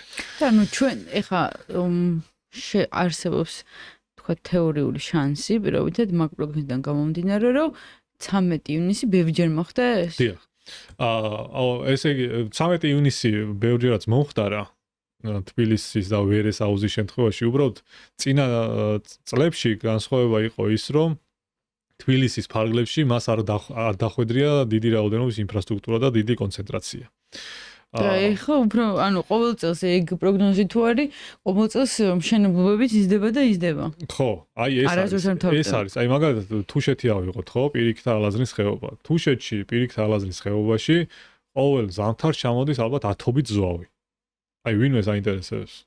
ანუ შეიძლება ვერ შევნიშნოთ ისე გაქრეს ეს ზვავი იქ რომ თუშიავა დამდნარია უკვე. თბილისის ვერეს შემთხვევაში ეს 13 ივნისები ამ მასშტაბის არ ხდებოდა, მაგრამ ნიუსებში ხდებოდა ძირითადად, საბჭოთა ნიუსებში ხდებოდა ძირითადად იმის გამო, რამდენად დაეჯერება ეხა საბჭოთა ნიუსს არ ვიცი, მაგრამ ზოოპარკის დატბორვის გამო. ხო. თუმცა შეიძლება რაღაცებს მალავდნენ რა. მაგრამ 13 ივნისს მოხდა ის, ზოოპარკად მოკლედ ტრაგედია მოხდა. ტრაგედია. იმიტომ რომ დაბლა დახვდა ადამიანი. აი ეს ამიტომ არის ზონალობა ნიშნა. 13 ივნისის ნაირ სტიქიის პროგნოზირება ურთულესია. აი ტექნიკურად რო ვთქვათ, რა მოხდა 13 ივნისს მოხდა. პირველ რიგში 13 ივნისამდე იყო წყალდიდობა. ანუ ვერეს დონე უკვე წყალდიდობის დონეზე იყო, კი. წინა დღეებში წყალმოვარდნაც იყო, ძაღლსაშენი დააზიანა, ხო? ანუ ვერე უკვე წყალდიდობის რეჟიმშია. 13 ივნისს ამას დაემატა წყალდიდობას დაემატა კიდე ზემოდან წყალმოვარდნა. მეწყერი, კლდეზვავი, ღვარცოფი ამ ნაკადში ჩაემატა ჩვენი შეფასებით დაახლოებით 15000 ძირი ხე, რომელიც ძალიან დიდი მოცულობაა ნაკადისთვის. და ეს ყველაფერი ჩამოვიდა თბილისში. აი ამის სცენარი რომ გააკეთოთ აი სიმულაციურ მოდელში. რა თქმა უნდა შესაძლებელია რა, რომ აი ამ რამდენი იყო მე მგონი ჯამში რა მოცულობის ნაკადით ჩამოვიდა თბილისში, სტატისტიკურად ეს იყო 1-10000 წელში რა, ანუ ეს არის ნიშნავს რომ 10000 წელი უნდა ელოდო რომ ეს ჩამოვიდეს, უბრალოდ მისი ალბათობა იყო აი 1-10000-თან. ერთხელ შეიძლება მოხდეს 10000 წლის განმავლობაში. მაგრამ ევროკავშირის სტანდარტებით დათვლა ხდება ხოლმე 1-100-თან, 1-200-თან, 1-500-თან. ანუ ხო ვერ გათვლიდი რა. რომც გაგეთვალა, აი გადაწყვეტილების მიმღებს ვერ დააჯერებ, რომ შენი რაიმე პროექტი ან შენი რაიმე ზონი, ნაგებობა ამაზე უნდა გათვალო. ის გეტყვის რომ გამარებე თავი, აი 10000 წლის მერე რა ვიცი მე. 10000 წლის მერე არა, ანუ 1-10000-თან ალბათობა იმდენად ცირია, რომ მე აქ ავაშენებ ის თავის ექსპლუატაციას ვადას ამოწურავს 50-60 წელში და მე გამანებე თავი, ანუ ვერ დააჯერებ ვერავის, მაგრამ მოხდა, ხო? ხო. ამიტომ მან უბრალოდ გამოსავალი არის ის, რომ ისე კი არ ააშენო, რომ ამას 1-10000-თან ნაკადს გაუწოს, უბრალოდ გაერიდო. გაერიდო და იქ არ ააშენო. მიუხედავად იმისა, რომ შვენიერი ეხაც რო ჩავიდეთ, შვენიერი ადგილია და ჩიტები ჩიკჩიკებენ და ესე, ხო. მაგრამ ძალიან თბილისში ბევრ ადგილას არის ეს ადგილას აშენებული სახლები, რომელიც გულიმის ხდება ხანდახან რო უყურებ რა. ხო, ისეთი ტენდენცია ეხა თბილისში თუ შენიშნეს, რომ თავისუფალი ადგილია, აი აქ ავაშენოთ, მაგრამ ის ადგილი თავისუფალი შემთხვევით არ არის. იქ არაფერი არასდროს არ აუშენებიათ, იმიტომ რომ რაღაც პრობლემა არსებობს იქ და არა იმიტომ რომ შენ შეგინახეს რომ 2026-ში შენ ააშენო. ბევრია ეგეთი შემთხვევა. ისე ზოგადად სუბიექტურად რო გითხრათ, მე მგონია რომ ეხა ეს საკითხები ეს ვახტანგ გორგასაც რო ცოდნოდა, შეიძლება თბილისი აქ არ დაიარსებინა რა. უბრალოდ ან დედაქალაქი აქ არ გადმოეტანა, თორე თბილისი არსებობდა. ხო, იმდენად ცუდი ადგილია урბანული განვითარებისთვის. შეიძლება სამხედრო სტრატეგიულად კარგია, იმიტომ რომ თაგორიანია, ვიწროა, ქვაბულშია, იქ მტკვრის ხეობა, მტკვარი ღრმად ჭრის და კარგი დასაცავია და ასე შემდეგ, მაგრამ აი ეს урბანული განვითარებისთვის და ბუნებრივი საფრთხე, ცუნამის საფრთხე არ არსებობს თბილისში და კიდე 1-2 შეიძლება ვთქვა, დანარჩენი ყველაფერი გვაქვს. სამწუხაროდ. აგიტო არ არის ესეთი მარტივი ქალაქი. მაგიტოა ლამაზი, რომ თაგორი, ესე იგი, დეფორმაციები ხდება, ხა ინსტიტუტში რაღაც გახსნები გვაქვს ივლისის დასაწყისში და ერთ-ერთი რასაც ხსნით არის ეს ქერქის დეფორმაციის, დედამიწის ქერქის, აი ფილაქნების დეფორმაციის მზომი კიდევ ერთი სადგური. მაგრამ თვითონ ინსტიტუტის ტერიტორიაზე უკვე 23 წლიდან ერთ-ერთი სადგური ფუნქციონირებს და წელს მივიღეთ პირველი რიცხვი, აი ამდენ წლიანი 24/7-ზე გაზომვის მერე წელს მივიღეთ პირველი რიცხვი, რომ დაახლოებით აი საბურთალოზე ის ტერიტორია გადაადგილდება ჩრდილო-აღმოსავლეთისკენ წელიწადში 6 მმ-ით. ეს რას ნიშნავს ახლა აი ისე თბილისს რომ მივაბად ხო 6 მმ წელიწადში არ არის რავი ჩხილის თითის სიგანეც კი არ არის ხო როგორი მცირეა და აი რაში მაინტერესებს ახლა ეს 6 მმ თუ გადაადგილდება მაგრამ ეგ სადგური გაიხსნა 2023 წელს ეს 3 წლის წინ ხო ეს 6-იც დაზუსტება იმიტომ რომ 3 წელი არ კმარა კიდე მეტი წელია საჭირო რომ კარგი რიცხვი მივიღოს სწორი რიცხვი მივიღოს მაგრამ ანუ უკვე 18 სადაც 2 სანტიმეტრით არის გადაადგილება. განა მეწყრის გამო ან რაღაცის გამო. იმის გამო რომ გეოდინამიკა არსებობს დედამიწაზე, ფილაქნები გადაადგილდებიან და აი ამ გადაადგილების ფერხულში ჩართულია წავდია თბილისიც, ხო და ის გადაადგილდა 6 მმ-ით. და ეს 6 მმ 1 მილიონ წელზე რო გავამრავლოთ, უკვე მნიშვნელოვანი რიცხვია. 2-ზე რო გავამრავლოთ და 3-ზე რო გავამრავლოთ რა პრობლემაა? ანუ გეოლოგიური თარიღები რიცხვებია ეს და გამრავლებადია. და იმდენად მნიშვნელოვანია ეს 6 მმ, რომ აი თბილისის რო ლამაზი რელიეფი აქვს, ან ლამაზი ლანდშაფტი აქვს, აი მილიმეტრების საქმეა. ამ მილიმეტრების გაკეთებულია ეგ ამბავი.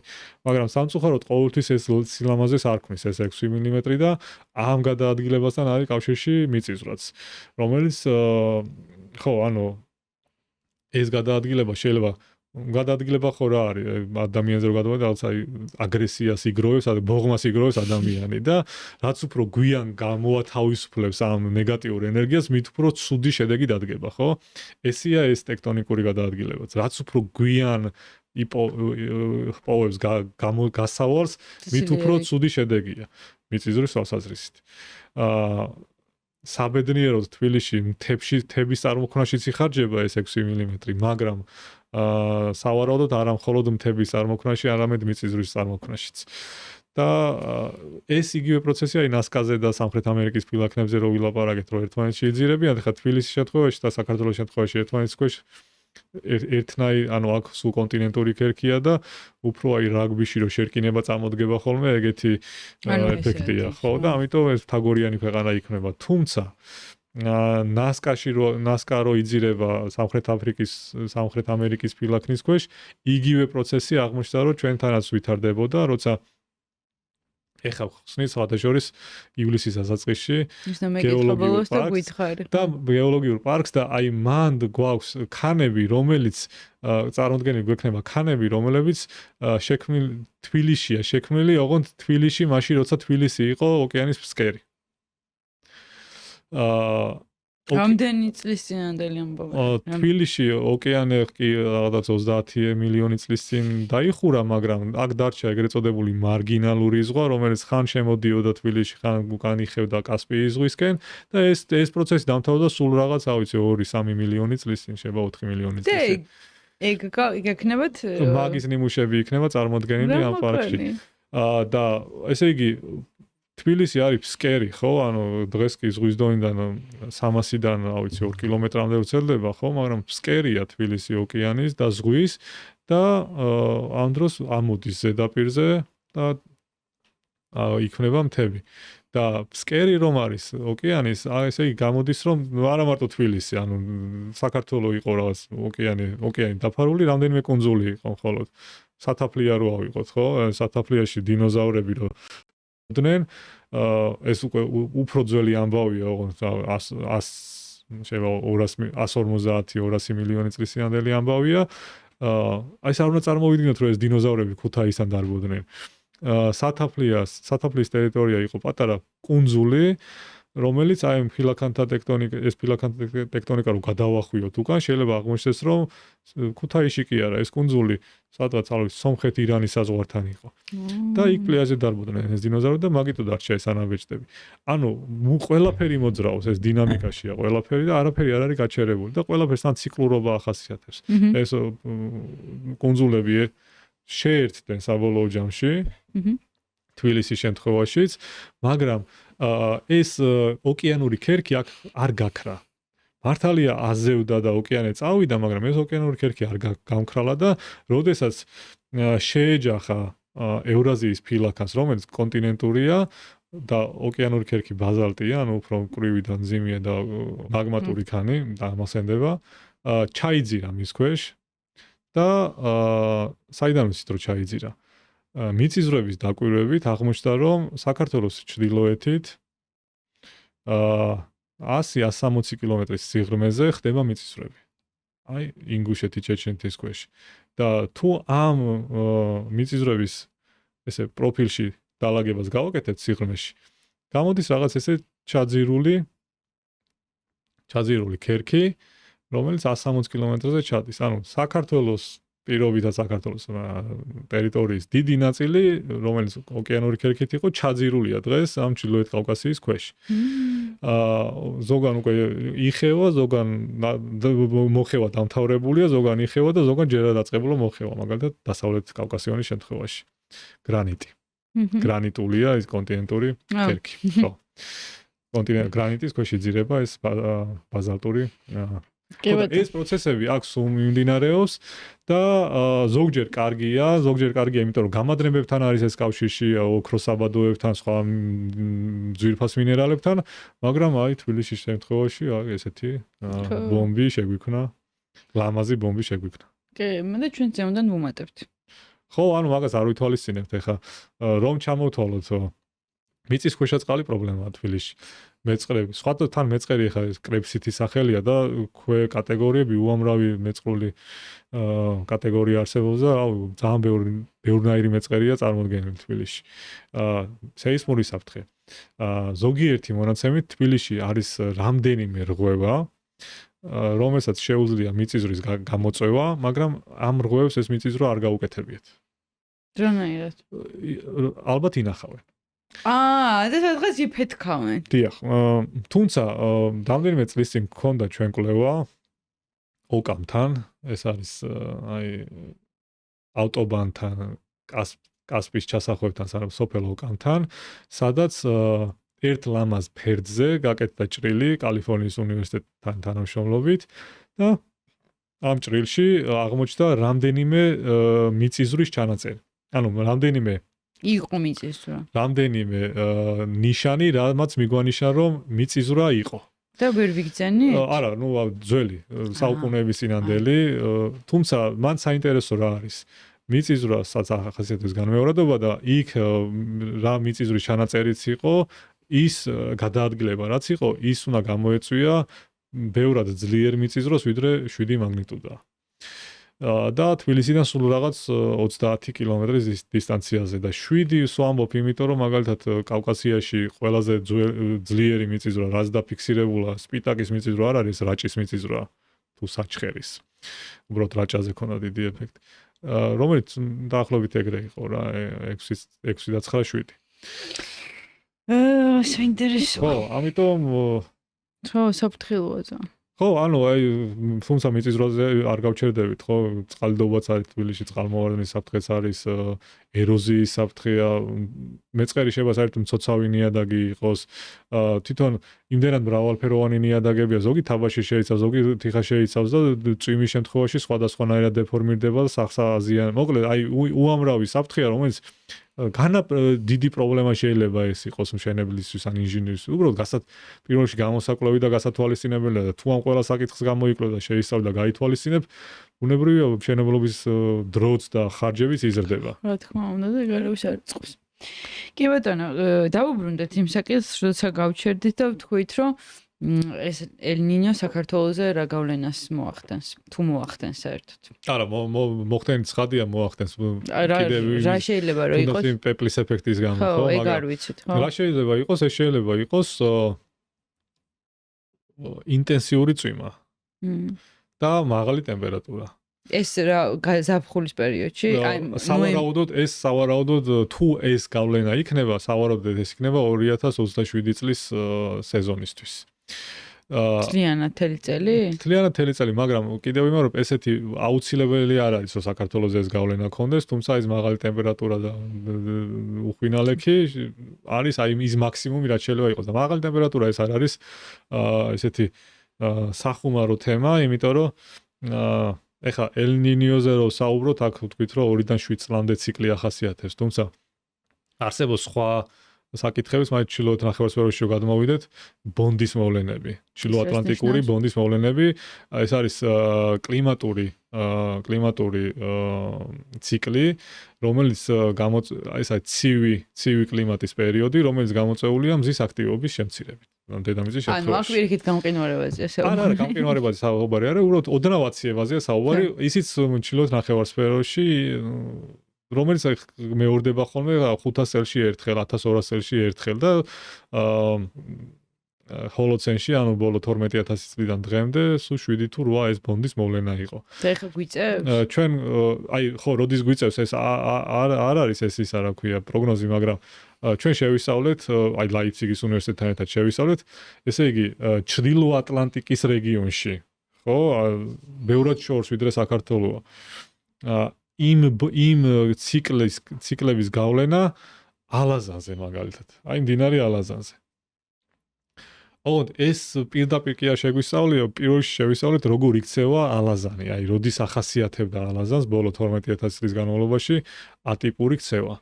და მე აღმოჩნდა, რომ ეს კავშირშია აი იქ რა 1000-ობით კილომეტრის დასავლეთით რომ ეს ბონდის მოვლენები ყალიბდება იმასთან და ეხლა რა კავშირშია. ბონდის ციკლებით შეიძლება დავარქვათ, ბონდის მოვლენები იწვევს აცივებას და აი ალაზანი ეხლა წარმოვიდგინოთ, ალაზანს აქვს წყალდიდობა, ხო? ოღონდ ალაზანს აქვს წყალდიდობა, რის გამო, რომ აი უხვი ნალექი მოვა, ან დიდი ხანი წვიმს და ადიდება მდინარე. მაგრამ იმ პირობებში, როცა კლიმატი ცივდება, ზამთარში მოსული თოვლი არ დნება. აი რომ გათოვდება, რჩება ის გაზაფხულზეც ადგილზეა, იმიტომ რომ ცივა, მაგრამ აი ზაფხულში რომ უკვე სიცხე იწყება, ალაზნის სათავეებში ის ზამთრის თოვლი ხვდება იმ სიცხეს. ანუ გარდა იმისა, რომ წვიმს და წვიმის გამო შეიძლება იყოს წყალდიდობა, პლუს ის ზამთრიდან შემორჩენილი თოვლი დიდი ხანი გაგრძელდა, იმიტომ რომ გაზაფხულზე ვერ დადნა ბოლომდე სიცივის გამო, მოაღწია ზაფხულამდე და ანუ ეს კუმულაციური ეფექტი იქნება, ცალკე თოვლის წყალდიდობა, ცალკე წვიმის წყალდიდობა და გამორჩეული წყალდიდობები ქონდა ალაზანს.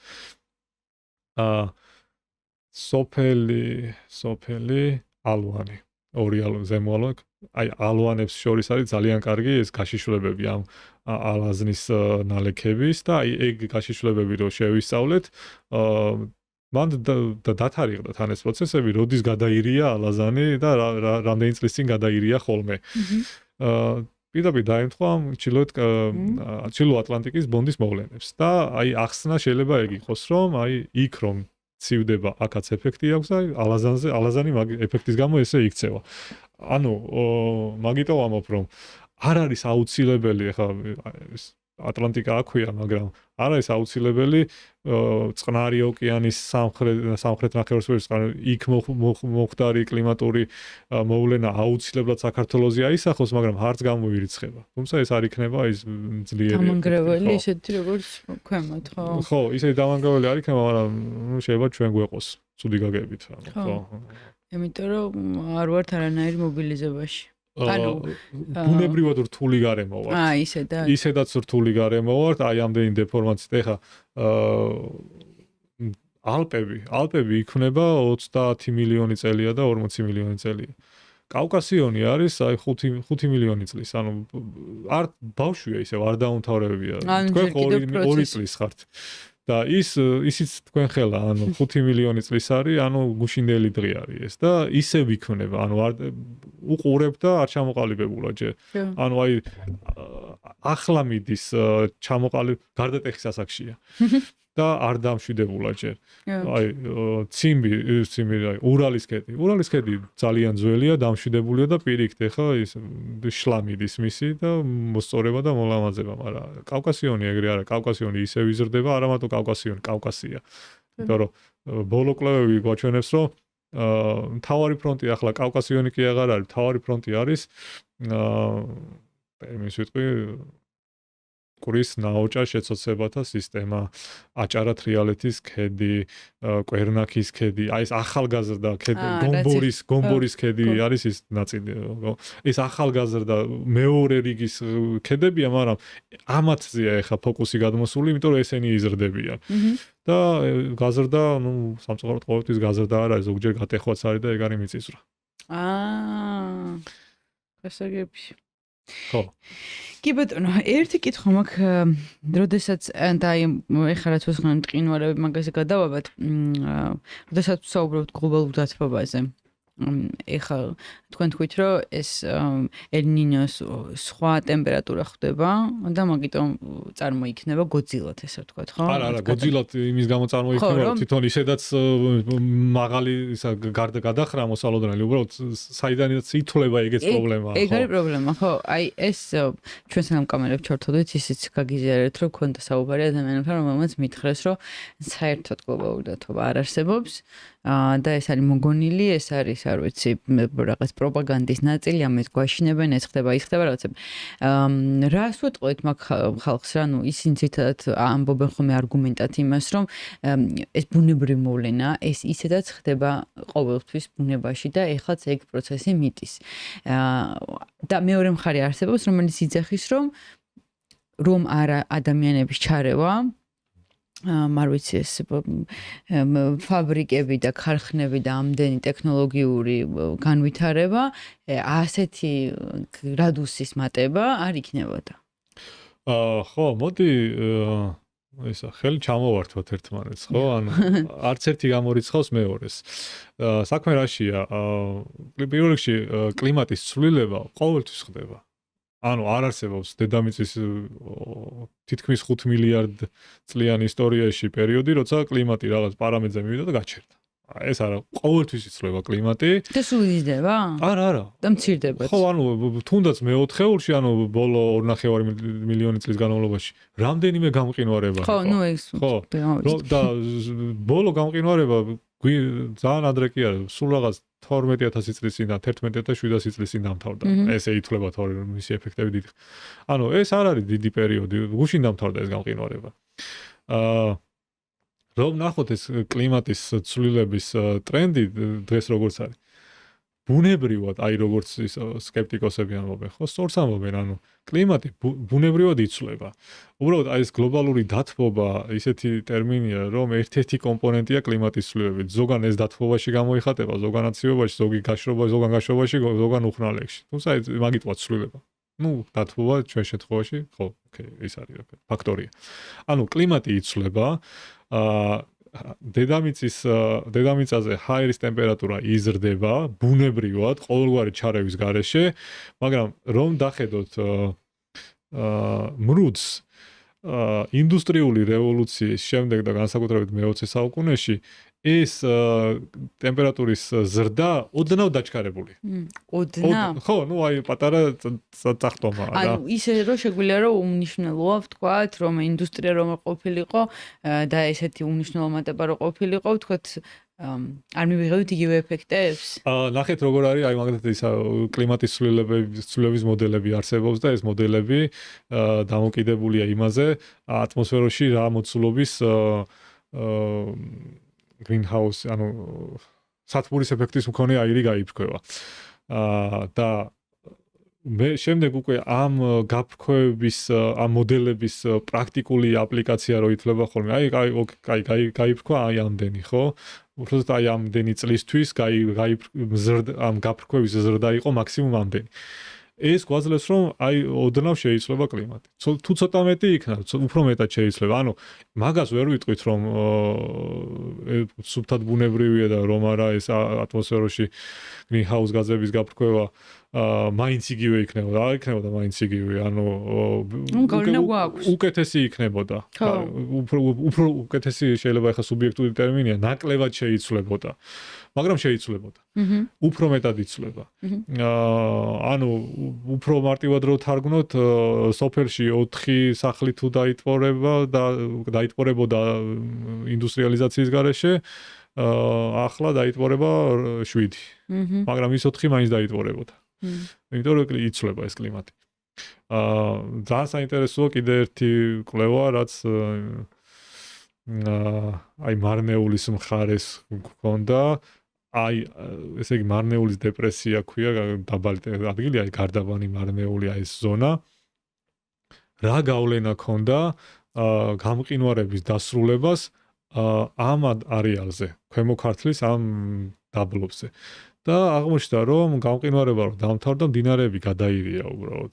ანუ იმდენად გადაირია მდინარეები, რომ ერთი რომ ადიდნენ, მეორე ეს თოვლისგან და მყინვარისგან გამოთავისუფლებული მიწები უკვე ეროზიის პროცესში ჩაერთვნენ და ამ მდინარეებს ეს მაშავერა, ხრამი, დებედა, მაშავერა, ხრამი და ალგეთი ამ 4 მდინარეს ჩამოუს ძალიან დიდი რაოდენობის ეს ნაშალი მასალა ამ მარნეულის მიდამოებში და იქ ხდება საწყალი მტკვარი და ეს 4 პატარა, მაგრამ დიდგულიანი მდინარე ეჯახება ამ მტკვარს და იმდენად დიდია ეს ცვლილების გავლენა, აი გამყინვარება და ამ ცვლილების გავლენა, რომ ამ ხელა მტკვარს აგდებენ 20 კილომეტრით აღმოსავლეთით. მაგრამ შემდეგ უკვე ნენელა მიეჩვია გარემო რომ დამთავრდა ეს გამყინვარება, რაც მარტივი დასაშლელი და ეროზიის დაქვემდებარებული იყო, უკვე დაშალეს ამ მდინარეებმა და ესენი ნენელა დამშვიდნენ, წყალი გასუფთავდა და ის საწყალი მტკვარი ახლა იმან გადმოაგდო უკან, რომ იქ იური ზეგანი ადის მაღლა ტექტონიკური პროცესის გამო და დაბრუნდა ისევ თავის ადგილას და ეს საუბარია სულ ბოლო რამდენიმე 1000 წელზე. 20 კილომეტრიან მიგრაციაზეა მტკვრის საუბარი, ხო? წასვლა და აქ ხო ინდუსტრიალიზაციაზე საუბარი არ არის, აქ არის უბრალოდ ბუნებრივი გამყინვარების დასრულებაზე და თქვენ წარმოიდგინეთ ახლა ადამიანი რომელიც ცხოვრობს ამ არეალში, არაფერი არ დაუშავებია, ანუ მაქსიმუმ შინაური ცხოველი ყავს და მაგით იწევს მეთანის გაფრქვევას, ხო, მეტი არაფერს არ აკეთებს და ზარალდება იმის გამო, რომ მტკვარი ყოველწლიურად მის მიწას 1 მეტრით ან 50 სანტიმეტრით ჭამს. ხო. და რაკანას, ანუ რა მისი ბრალია, მაგრამ ხდება, აი ეხა კიდევ იმეორებ არ ყოფილა, ხო, იქ რაღაც საწარმოები და რაღაცები. ის 1 მეტრი შეიძლება ყოფილიყო, რა ვიცი, 1 მეტრი და 20 სანტიმეტრი თუ დაემატებოდა ეს ინდუსტრიალიზაცია რა. მაგრამ ის რომ აი მაგალითად ამბობენ რომ მყინვარები უფრო სწრაფად, უფრო დნება ვიდრე დნებოდა, მართალია ეგ? კი, ეს მართალია. უკაცრავ ჩვენთან ესეა. შეიძლება ვიპოვოთ დედამიწაზე მყინვარები, რომელიც პირიქით იზრდება. ხო, ანუ ჩვენთან უფრო სწრაფად დნება ვიდრე დნებოდა. და ეგ მომატებული ტემპერატურის ბრალია? ეგ არის მომატებული ტემპერატურის. და ეს ბუნებრივად მომატებული ტემპერატურა თუ ადამიანის გავლენით მომატებული? ორივე. ანუ ბუნებრივ ადამიანს. აი მოვნიშნოთ ადამიანები და წავში დილით დავაჭიროთ, ხო? ხო. აღარ არის დედამიწაზე ადამიანი, მაინც გაიზრდება ეს ტემპერატურა, ოღონდ უფრო ნელი ტემპით გაიზრდება, ვიდრე ახლა იზრდება. ოღონდ ადამიანის გაქრობა არ გააჩერებს ტემპერატურის ზრდას. გასაგებია, უბრალოდ ჩვენ ვუწყობთ ხელს. ოდნავ ვეხმარებით, ვაჩქარებთ, ხო. და რა მოგვიტანს მყინვარების გადნობა? ხო, აი ეგ ის არის, ანუ ერთი მხრივ არსებობს მყინვარები და ვამბობთ რომ მყინვარებთან დაკავშირებული ბუნებრივი საფრთხეები არსებობს, რომ იქ შეიძლება მყინვარი სერჯინგი ქვია, ანუ მყინვარს ჩამოწყდეს ენის ნაწილი და ამან გამოიწვიოს სტიქი, ან მყინვარის ტანზე გაჩნდეს ახალი ტბა და მაგან გამო, მაგრამ მეორე მხრივ ეს გადნობა, ანუ მყინვარების უკან დახევა და გაქრობა თელ ახალ რიგ პრობლემებს ქმნის. აი ჯავახეთის მარნეული და ჯავახეთის სპეციალურად ვახსენე, იმიტომ რომ იქ მყინვარებმა უკან დაიხია თოვლი გადნა და აგერ რა მოხდა მარნეულში, ხო? ანუ 20 კილომეტრით წინ და უკან ატარა ეს მდინარე, გარდა იმისა, რომ რა ძალით უნდა დაეჯახოს ეს მდინარეები, რომ მტკვარი 20 კილომეტრით გადააგდონ გარდაბნისკენ და იქეთ მე ჯანდარისტვისკენ. ეხლა რა საფრთხეებთან გვაქვს საქმე? კონკრეტულად მყინვარებთან დაკავშირებით, თუმცა აქ მე გავაერთიანებდი აი პერმაფროსტის ზონასაც, ეს არის მუდმივად მზრალი ზონა, ანუ მუდმივად გაყინულ მდგომარეობაში მყოფი ნიადაგი და კლდე, აი ასე ვთქვათ. მუდმივად გაყინულ მდგომარეობაში იქიდან გამომდინარე, რომ პირველ რიგში გამყინვარებიდან შემორჩა ასე ტრადიციულად, მაგრამ იმის გამოც რომ საკმაოდ მაღლა მდებარეობენ ზღვის დონიდან, სადაც ტემპერატურა იძლევა იმის საშუალებას, რომ იქ მუდმივად იყოს ყინული. განამყინვარი იყოს, უბრალოდ ნიადაგია თუ კლდეა, ის გაყინულია. და შეიძლება ეს ყინული ახლა ნაკლებად კავკასიონზე შეიძლება, მაგრამ ათობით და ასეულობით მეტრზე ჩადიოდეს. მაგალითად, ტუნდრა, ციმირი და იქეთ კანადის შემთხვევაში, სადაც ნიადაგებია ესეთ პერმაფროსტ მდგომარეობაში, იქ რომ დასახლდა ადამიანი, როცა დასახლდა მე-19 საუკუნეში, საერთოდ არ უფიქრია, რომ ეხლა აი აგერი მან რა ქვია, სატელიტებმა დაადგინეს, რომ თვებაო და ეხლა აქ არ უნდა დავსახლდე. უბრალოდ მივიდა და სახლი ააშენა, მაგრამ განა რამე ცუდი სახლი ააშენა, ხის სახლი ააშენა. მაგრამ დღეს რომ დათბობა დაიწყო, გარემო შეიცვალა, ანუ გაყინული ნიშნავს გაფართოებულს. ისევ იქიდან გამომდინარე, რომ წყალი ანომალიურია, ანუ 4 გრადუსის ქვემოთ ისევ ფართოვდება და არა დანარჩენებით ვიწროვდება. ანუ როდესაც ის იყო გაყინული, ნიადაგი იყო გაფართოვებული, ამაზე აშენდა სახლი, მაგრამ ახლა გადანა ის ყინული და ეს სახლი ვარდება. ვარდება, დეფორმირდება, აი ნახოთ თქვენ, არ ვიცი. სოთეჟო ძალიან კარგი სამოგზაურო, უბრალოდ არ არის მარტივი, სვალბარდი, აი შვიცბერგენის არქიპელაგი, ხო? ეს არის ნორვეგიასა და ნორვეგიის სუვერენული ტერიტორია, მაგრამ ნორვეგიასა და ნორვეგიის და მე მგონი საბჭოთა კავშირის მემკვიდრის. ნორვეგიასა და ჩრდილოეთ პოლუს შორის. იქ ხალხმა რომელიც ააშენა ეს კოტეჯები, ნახევარი საუკუნის წინ, დღეს ის კოტეჯები, რა ვიცი, დეფორმირდება და მე დანგრატებით უწევთ აწევა, ხო? მიუხედავად იმისა, რომ აფერად დაუშვი ხის კოტეჯი ააშენეს, ანუ მიწას კი არ გაუჭრიათ, ანუ ძალიან ეკოლოგიურად მოიქცნენ, ხო? ანუ ხო და ეხლა აქეთ გადმოვიდეთ კავკასიონზე. კავკასიონზე ეხლა ეგეთი ნიადაგები ნაკლები გვაქვს და მით უმეტეს ვინმე ახლოვდეს პერმაფროსტზე იშვიათია, მაგრამ ყინვარები და ეს მუდმივად მზრალი, ანუ პერმაფროსტ რეგიონი. და აი შოვამდე მოდი ვთქვათ 2018 წლის ნესკრას სტიქია, რომელიც არის ძალიან საინტერესო. და დღემდე უნდა უფრო ამაზე სტატია არ გავუკეთებია, თუმცა შეიძლება გავაკეთოთ, იმიტომ რომ ძალიან კარგი შემთხვევა ივნისში, 2018 წლის ივნისში ადიდდა მდინარე ნესკრა და საბედნიეროდ არავინ დაღუპულა და არავინ დაშავებულა, მხოლოდ ინფრასტრუქტურა დაზიანდა. და მაშინ ითქვა, რომ ამ მდინარის ადიდება იყო წვიმის ბრალი, რომელიც იმ ღამეს იყო. თუმცა სატელიტური ფოტოები რო შევამოწმეთ, ნახეთ, რომ მდინარე ნესკრა კი არ ადიდდა.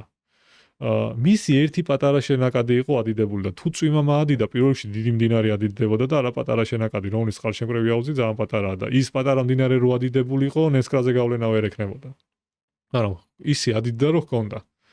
და თუ ისეთი წვიმა იყო, რომ ამ პატარა მდინარემ დიდი მდინარე აადიდა, მაშინ ეს დიდი მდინარე მისი შენაკადის ზემოთ რატო არ ადიდდა და მარტო ქვემოთ.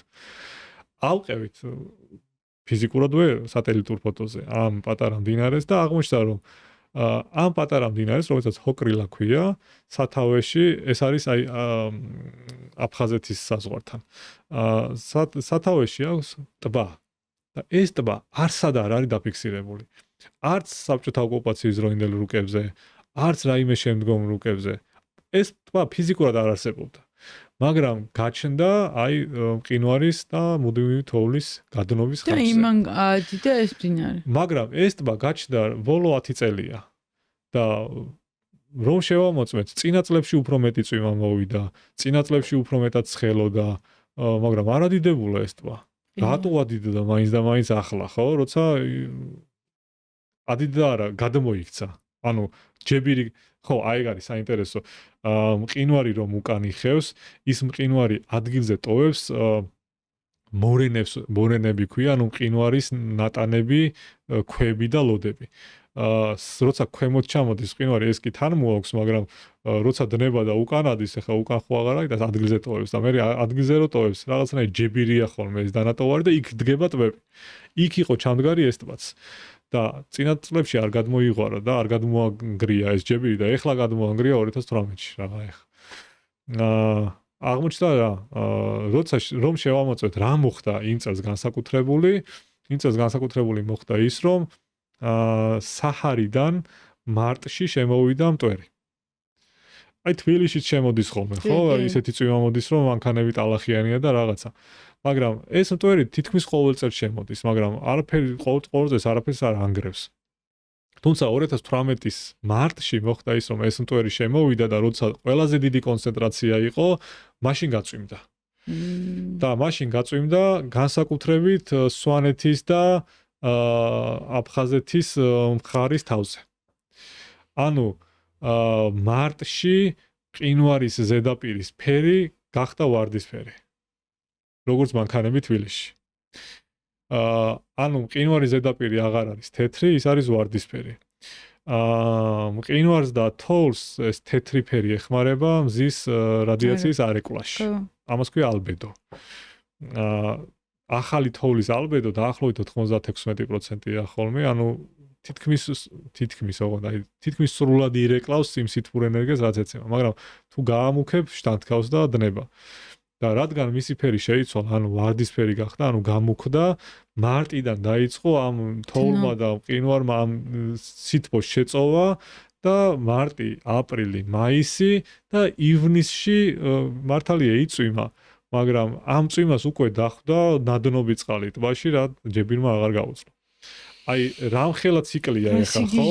რომ აი ისა საჰარაში მოხდა უდაბნოს ქარიშხალი, ეს ნაწილაკები ავიდა ატმოსფეროში, გაიარა ეს ხმელთაშუა ზღვის ქვეყნები, შემოვიდა კავკასიაში და კავკასიონზე გაწვიმდა. ღმერთო. შეიძლება გადაევლო და ეგ არ მოხდებოდა, მაგრამ გაწვიმდა და ის ატმოსფეროში არსებული ზედაპირზე დაილეკა. აი ხა აი ეს როგორ უნდა დათვალო, ხო? აბა.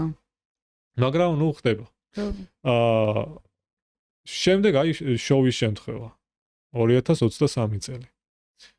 შოუშიც ახლა როგორც ნესკრაზე ესეთი მონიტორინგის სისტემები არაყენია, ხო, დღემდე არაყენია. უბრალოდ შოუში ეყენა მეტეოსადგური და ჭანჭახის და რიონის შესართავთან წყლის დონის მზომი, დინარის წყლის დონის მზომი. სულ ეს არის, მაგრამ სტიქია არ დაწყებულა აქ. სტიქია დაიწყო იქ იმ ადგილას, რომელიც საერთოდ არ ჩანს თვალით. შოუში რო დადგე, იმ ადგილს ვერ დაინახავს, სადაც სტიქია დაიწყო. ეს არის მყინვარი თბილისა, მაგრამ არც მყინვარი თბილისა. მყინვარი თბილისას კიდევ უფრო ზემოთ მდებარე არა მყინვარი, არამედ კლდე. რა არის ახლა ეს კლდე? ეს კლდე არის ესეთი სახელი ადაიხოხის მასივი, ეს კავკასიონის ნაწილია, რომელიც არის აგებული რამდენიმე ასეული მილიონი წლის ქანებით. ეხლა თქვენ წარმოგიდგენთ ამ რამდენიმე ასეულ მილიონ წელში ამ ქანებმა რა სიცოცხლე გაიარეს და რამდენი ჭირო არამი და დანაპრალებულია ეს და ბოლოს აზევდნენ. ანუ ავიდნენ, რა ვიცი, 3 კილომეტრის სიღრმეზე, 4 კილომეტრის სიღრმეზე, სიმაღლეზე ავიდნენ ბოდიში. 1700 მეტრზე დაიწყო ეს სტიქია. დანაპრალდნენ. მაგრამ ამ დანაპრალებას მოუსწრო გამყინვარება. მოხდა რა, ნაპრალებში ჩავიდა წყალი და ოღონდ ეს ისეთი ნაპრალია, რომ კრიტიკული არ არის ჯერ, ანუ არ მოწყდა, უბრალოდ ნაპრალია. ამ ნაპრალში ჩავიდა წყალი და გაიყინა. გაიყინა, ანუ გააფართოვა. გააფართოვა, ანუ უკვე მოწყვეტის ზღვარზე მიიყვანა, მაგრამ არ მოწყდა, იმიტომ რომ ამ მყინვარმა პარალელურად წებოსავით იმუშავა. დაიჭირა. და ეს ხდება მყინვარ თბილისას თავზე. 3 აგვისტოს, ესე იგი, სატელიტური გამოსახულებები გვაქვს. სტიქია ზუსტად ვიცით, რომ საათზე დაიწყო, ეს არის 14:56, მაგრამ 11 და 12-ის დაახლოებით 20 წუთზე და 12-ს რომ 15 აკლია, აი ეგ ორი გამოსახულება გვაქვს, რომ არაფერი არ ხდება, მაგრამ მზე რომ ამოვიდა, რომ გაათბო და ეს დნობა კრიტიკულ ზღვარზე რომ მივიდა, ეს წებო გაქრა. და მოწყვიტა, ოღონდ რომ შევაფასეთ,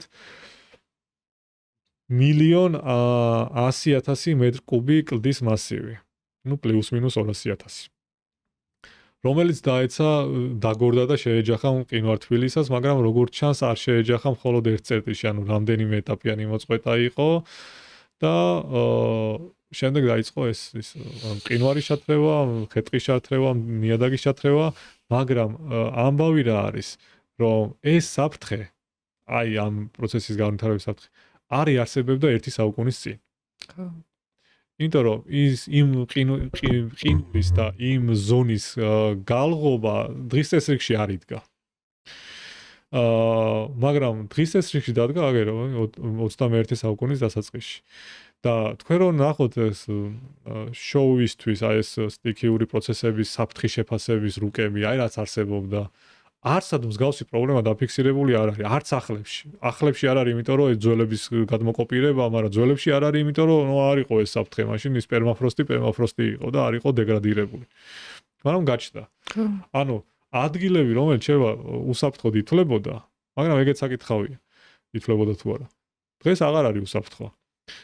მე უბრალოდ იმას კულტურული მემკვიდრეობის სააგენტოს აქვს ძალიან კარგი გეომონაცემთა ბაზა ძეგლების უძრავი კულტურული მემკვიდრეობის უძრავი ძეგლების პორტალია, რუკაზე აქვს დალაგებული ეს წერტილები.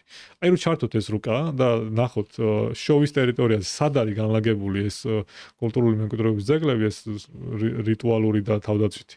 ეს არ არის შოვის კურორტის ადგილას, ეს არის ფერდზე მაღლა. ანუ გაერიდნენ მაშინ რატო იწვალეს იქ რატო ავიდნენ, როცა ისედაც რაჭაა, ხო, ისედაც ციცაბო ფერდობებია და სწორი ადგილი ჭირს და აგერ შოვი არის სწორი ადგილი. რატო ავიდნენ მაღლა?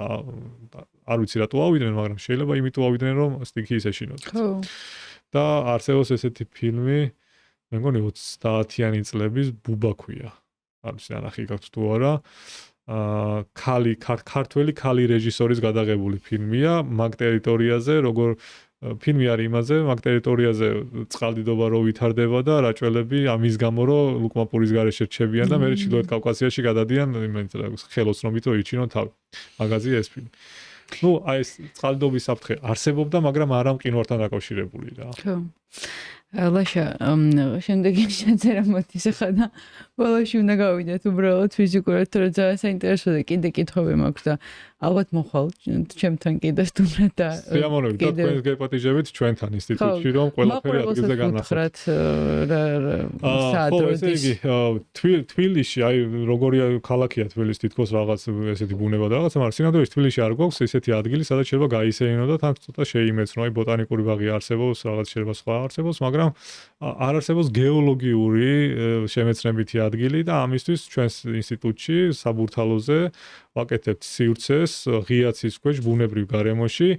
აი ახლა რაზეც ვისაუბრეთ თბილისის ამგები ქანების გამოფენის სივრცეს, სადაც შეუძლია უკვე ივლისის დასაწყისიდან გავხსნით ამას და უკვე დავპატიჟებთ ყველას, რომ მოვიდნენ დაათვალიერონ რით არის აგებული თბილისი, იმ ქანების ნიმუში ნახონ, წყნეთის მეწყერი რა ქანებზე განვითარდა, ადგილზე იქნება ვაშლიჯვრის მეწყერი, ანძა რა ქანებზეა დაშენებული, სამება რა ქანზეა დაშენებული, ილიას უნივერსიტეტი რა ქანზეა დაშენებული, რით გამოირჩევა ეს ქანები, რამდენი მილიონი წლის არის, რა ცხოვრება გაიარეს. ამას დავახვედრებთ ადგილზე, თან ისეთი იქნება, რომ ბავშვიც შეიძლება მოსვლა, სკოლებს ვეპატიჟებით ასევე, იმიტომ რომ ჩვენთან სკოლები ექსკურსიებზე ისედაც მოდიან, ოღონდ შენობაში ტექნოლოგიებს რო გაეცნონ და როგორ ვაკვირდებით მიწის დროს ეგ ნახონ, მაგრამ აი პარალელურად ამ სივრცესაც შევთავაზებთ, რომ რამდენიმე 1000 კვადრატულ კილომეტრზე თან ისეინონ, არ ვიცი თუ თამირთვან მალიმირთან ერთი თვის წინ ამოიწურა სატაცურის მოსავალი თუ მაგის დაკრიფად შეიძლებოდა და პარალელურად გეოლოგია შეიმეცნო. ძალიან საინტერესო. ანუ ივლისის პირველ რიცხვებში გავხსნით და იქნება ღია და უფასო. ძალიან მაგარი. უცებ მკითხავ რამოდენიმე კითხვას ბლიციდან. და ტრადიციულ კითხვას როგორც გითხარით და გავიდეთ ბოლოში. რა არის ჩვენი ეპოქის ყველაზე დიდი ილუზია? რომ რაღაცები შეცვლა შეგვიძლია გლობალური მასშტაბით. რატომ გონია რომ ყველაფრის კონტროლი შეგვიძლია? იმიტომ რომ ილუზიის უნარი გაგვაჩნია. რას ნიშნავს პასუხისგებლიანი ცხოვრება დღევანდელ სამყაროში? გზელი პასუხი შემიძლია, ხო? ანუ შედარებით. ანუ ეს ნიშნავს იმას, რომ შეიძლება არ ვფიქრობდეთ, რომ ჩვენი რაღაც გადაწყვეტილება რაღაც სულს გამოიწვევს, მაგრამ ამის და მიუხედავად მაინც ისე მოვიქცეთ, რომ როგორც სწორად მიგვაჩნია რა. შეიძლება შიში გახდეს ცვლილებების დასაწყისი? მე მგონია რომ უმეტეს შემთხვევაში ეგრეა კი. კი ბატონო. რა არის იმედი, მოქმედება თუ თავით დამშვიდება? იმედი არის თავით დამშვიდება, სხვანაირად ალბათ ჩვენი თვითდაცვის მექანიზმიც არის რა. კი ბატონო. თუ დედამიწა სარკეა, რას გვაჩვენებს ის ჩვენზე? ჟარგონს ვიტყვი ბიჩოქს. დედამიწას რომ შეგეძლოთ რომ სამი კითხვა დავუსვა, რას კითხავდი? ეგ მაგარი კითხვაა. პირველ რიგში ვკითხავდი, ანუ მაინტერესებს როგორ არის აგებული, რომ მოეყოლა, კარგად სიყრმე. მეორე მაინტერესებს როგორ აპირებს რომ იცოცხლოს. და მესამე მაინტერესებს ძალიან მაგარი შემთხვევა მქონდა, მაგრამ ეს ნახევართხოვნობით სად უნდა იცხოვროს ადამიანმა რომ კარგად იყოს. თუმცა ამ პასუხს გაგზელება და არ მოყვები. და ბოლო ბლიცის კითხვა არის ეგეთი, რომ დედამიწას რო შეეძლოთ ლაპარაკი, ადამიანებს როგორ დაახასიათებდა სამი სიტყვით? ხო, ის სამი სიტყვა იგულისხმება, რასაც ახლა ვერ ვიტყვი. და სულ ტრადიციული კითხვა, თუ თქვენს თავს წარმოვიდგენთ ისე, რომ არ ახსენოთ სახელი, გვარი, წარმომავლობა, რელიგია, ჰობი, არ ვიცი, ყველაფერი, რასაც ყოველდღიურ ცხოვრებაში ვიყენებთ ერთმანეთს გავესნოთ, რას მეტყოდით? ვინ ხართ ან როგორ წარიდგენდით თავს? ხო, მაინც ერთ-ერთში მომიწევ შეხება, იმიტომ რომ ყველაზე ის არის ხოლმე რომ მართლა შემაქანა. ანუ კითხვა ეგ არის ხოლმე. მართლა შემაქანა. და სხვათა შორის მაგაზე ვაკეთებთ ახლა აპლიკაციას ტელეფონებისთვის, რომ ეგ მომენტი ჩავიხსნა და უკვე ნოტიფიკაცია გასცეს ადამიანს პასუხი, მართლა შეაქანა მიწის რომ თუ რამე სხვა ამბავი იყო რა. სხვა რამე ცნება ფორმია. ანუ ქართული აპლიკაციით ადგილობრივი მონაცემებით გავიგოთ ეგ. გისურვებ ძალიან ბევრ წარმატებას ამ ამბავშიც როგორ ამბობთ დედამიწის შესწავლელი ინსტიტუტის გეოლოგიურ პარკში. პარკში აპლიკაციაც შესანიშნავია და ყველაფერში საერთოდ ძალიან იშვიათი პროფესია გაქვთ მე მგონი. ყოველ შემთხვევაში მე ბევრი არ გამიგია და ძალიან საინტერესოა ხოლმე და რაღაცნაირი განსაკუთრებული პატივისცემა მაქვს იმ ადამიანების მიმართ, ვისაც ესეთი რაღაცები აინტერესებთ და რომ გისმენთ, ხვდები როგორი გულანთებული ხართ ამ თქვენი საქმის მიმართ და ეს მადლობა ამისთვის თქვენ რომ არიყოთ. მადლობა რომ გაინტერესებთ, იმიტომ რომ ხვდები რაღაცა სხვაგან ვართ ჩვენ და საზოგადოება სხვაგან არის და რაღაცა გვინდა რომ ხიდი გავდოთ და ხო, ძალიან დიდი მადლობა და თქვენ კიდე რა წეგან თქვით რომ 3 წლის რო გავხდებით 100,000, რა მე ცოტაა. მაყურებელს ძალიან დიდი მადლობა რომ ამდენი ხნის განმავლობაში ჩვენთან ერთად იყო და თუ მოგეწონებათ არ დაგავიწყეთ მოწონება, კომენტარებში დაწერება და გაზიარება. მადლობა.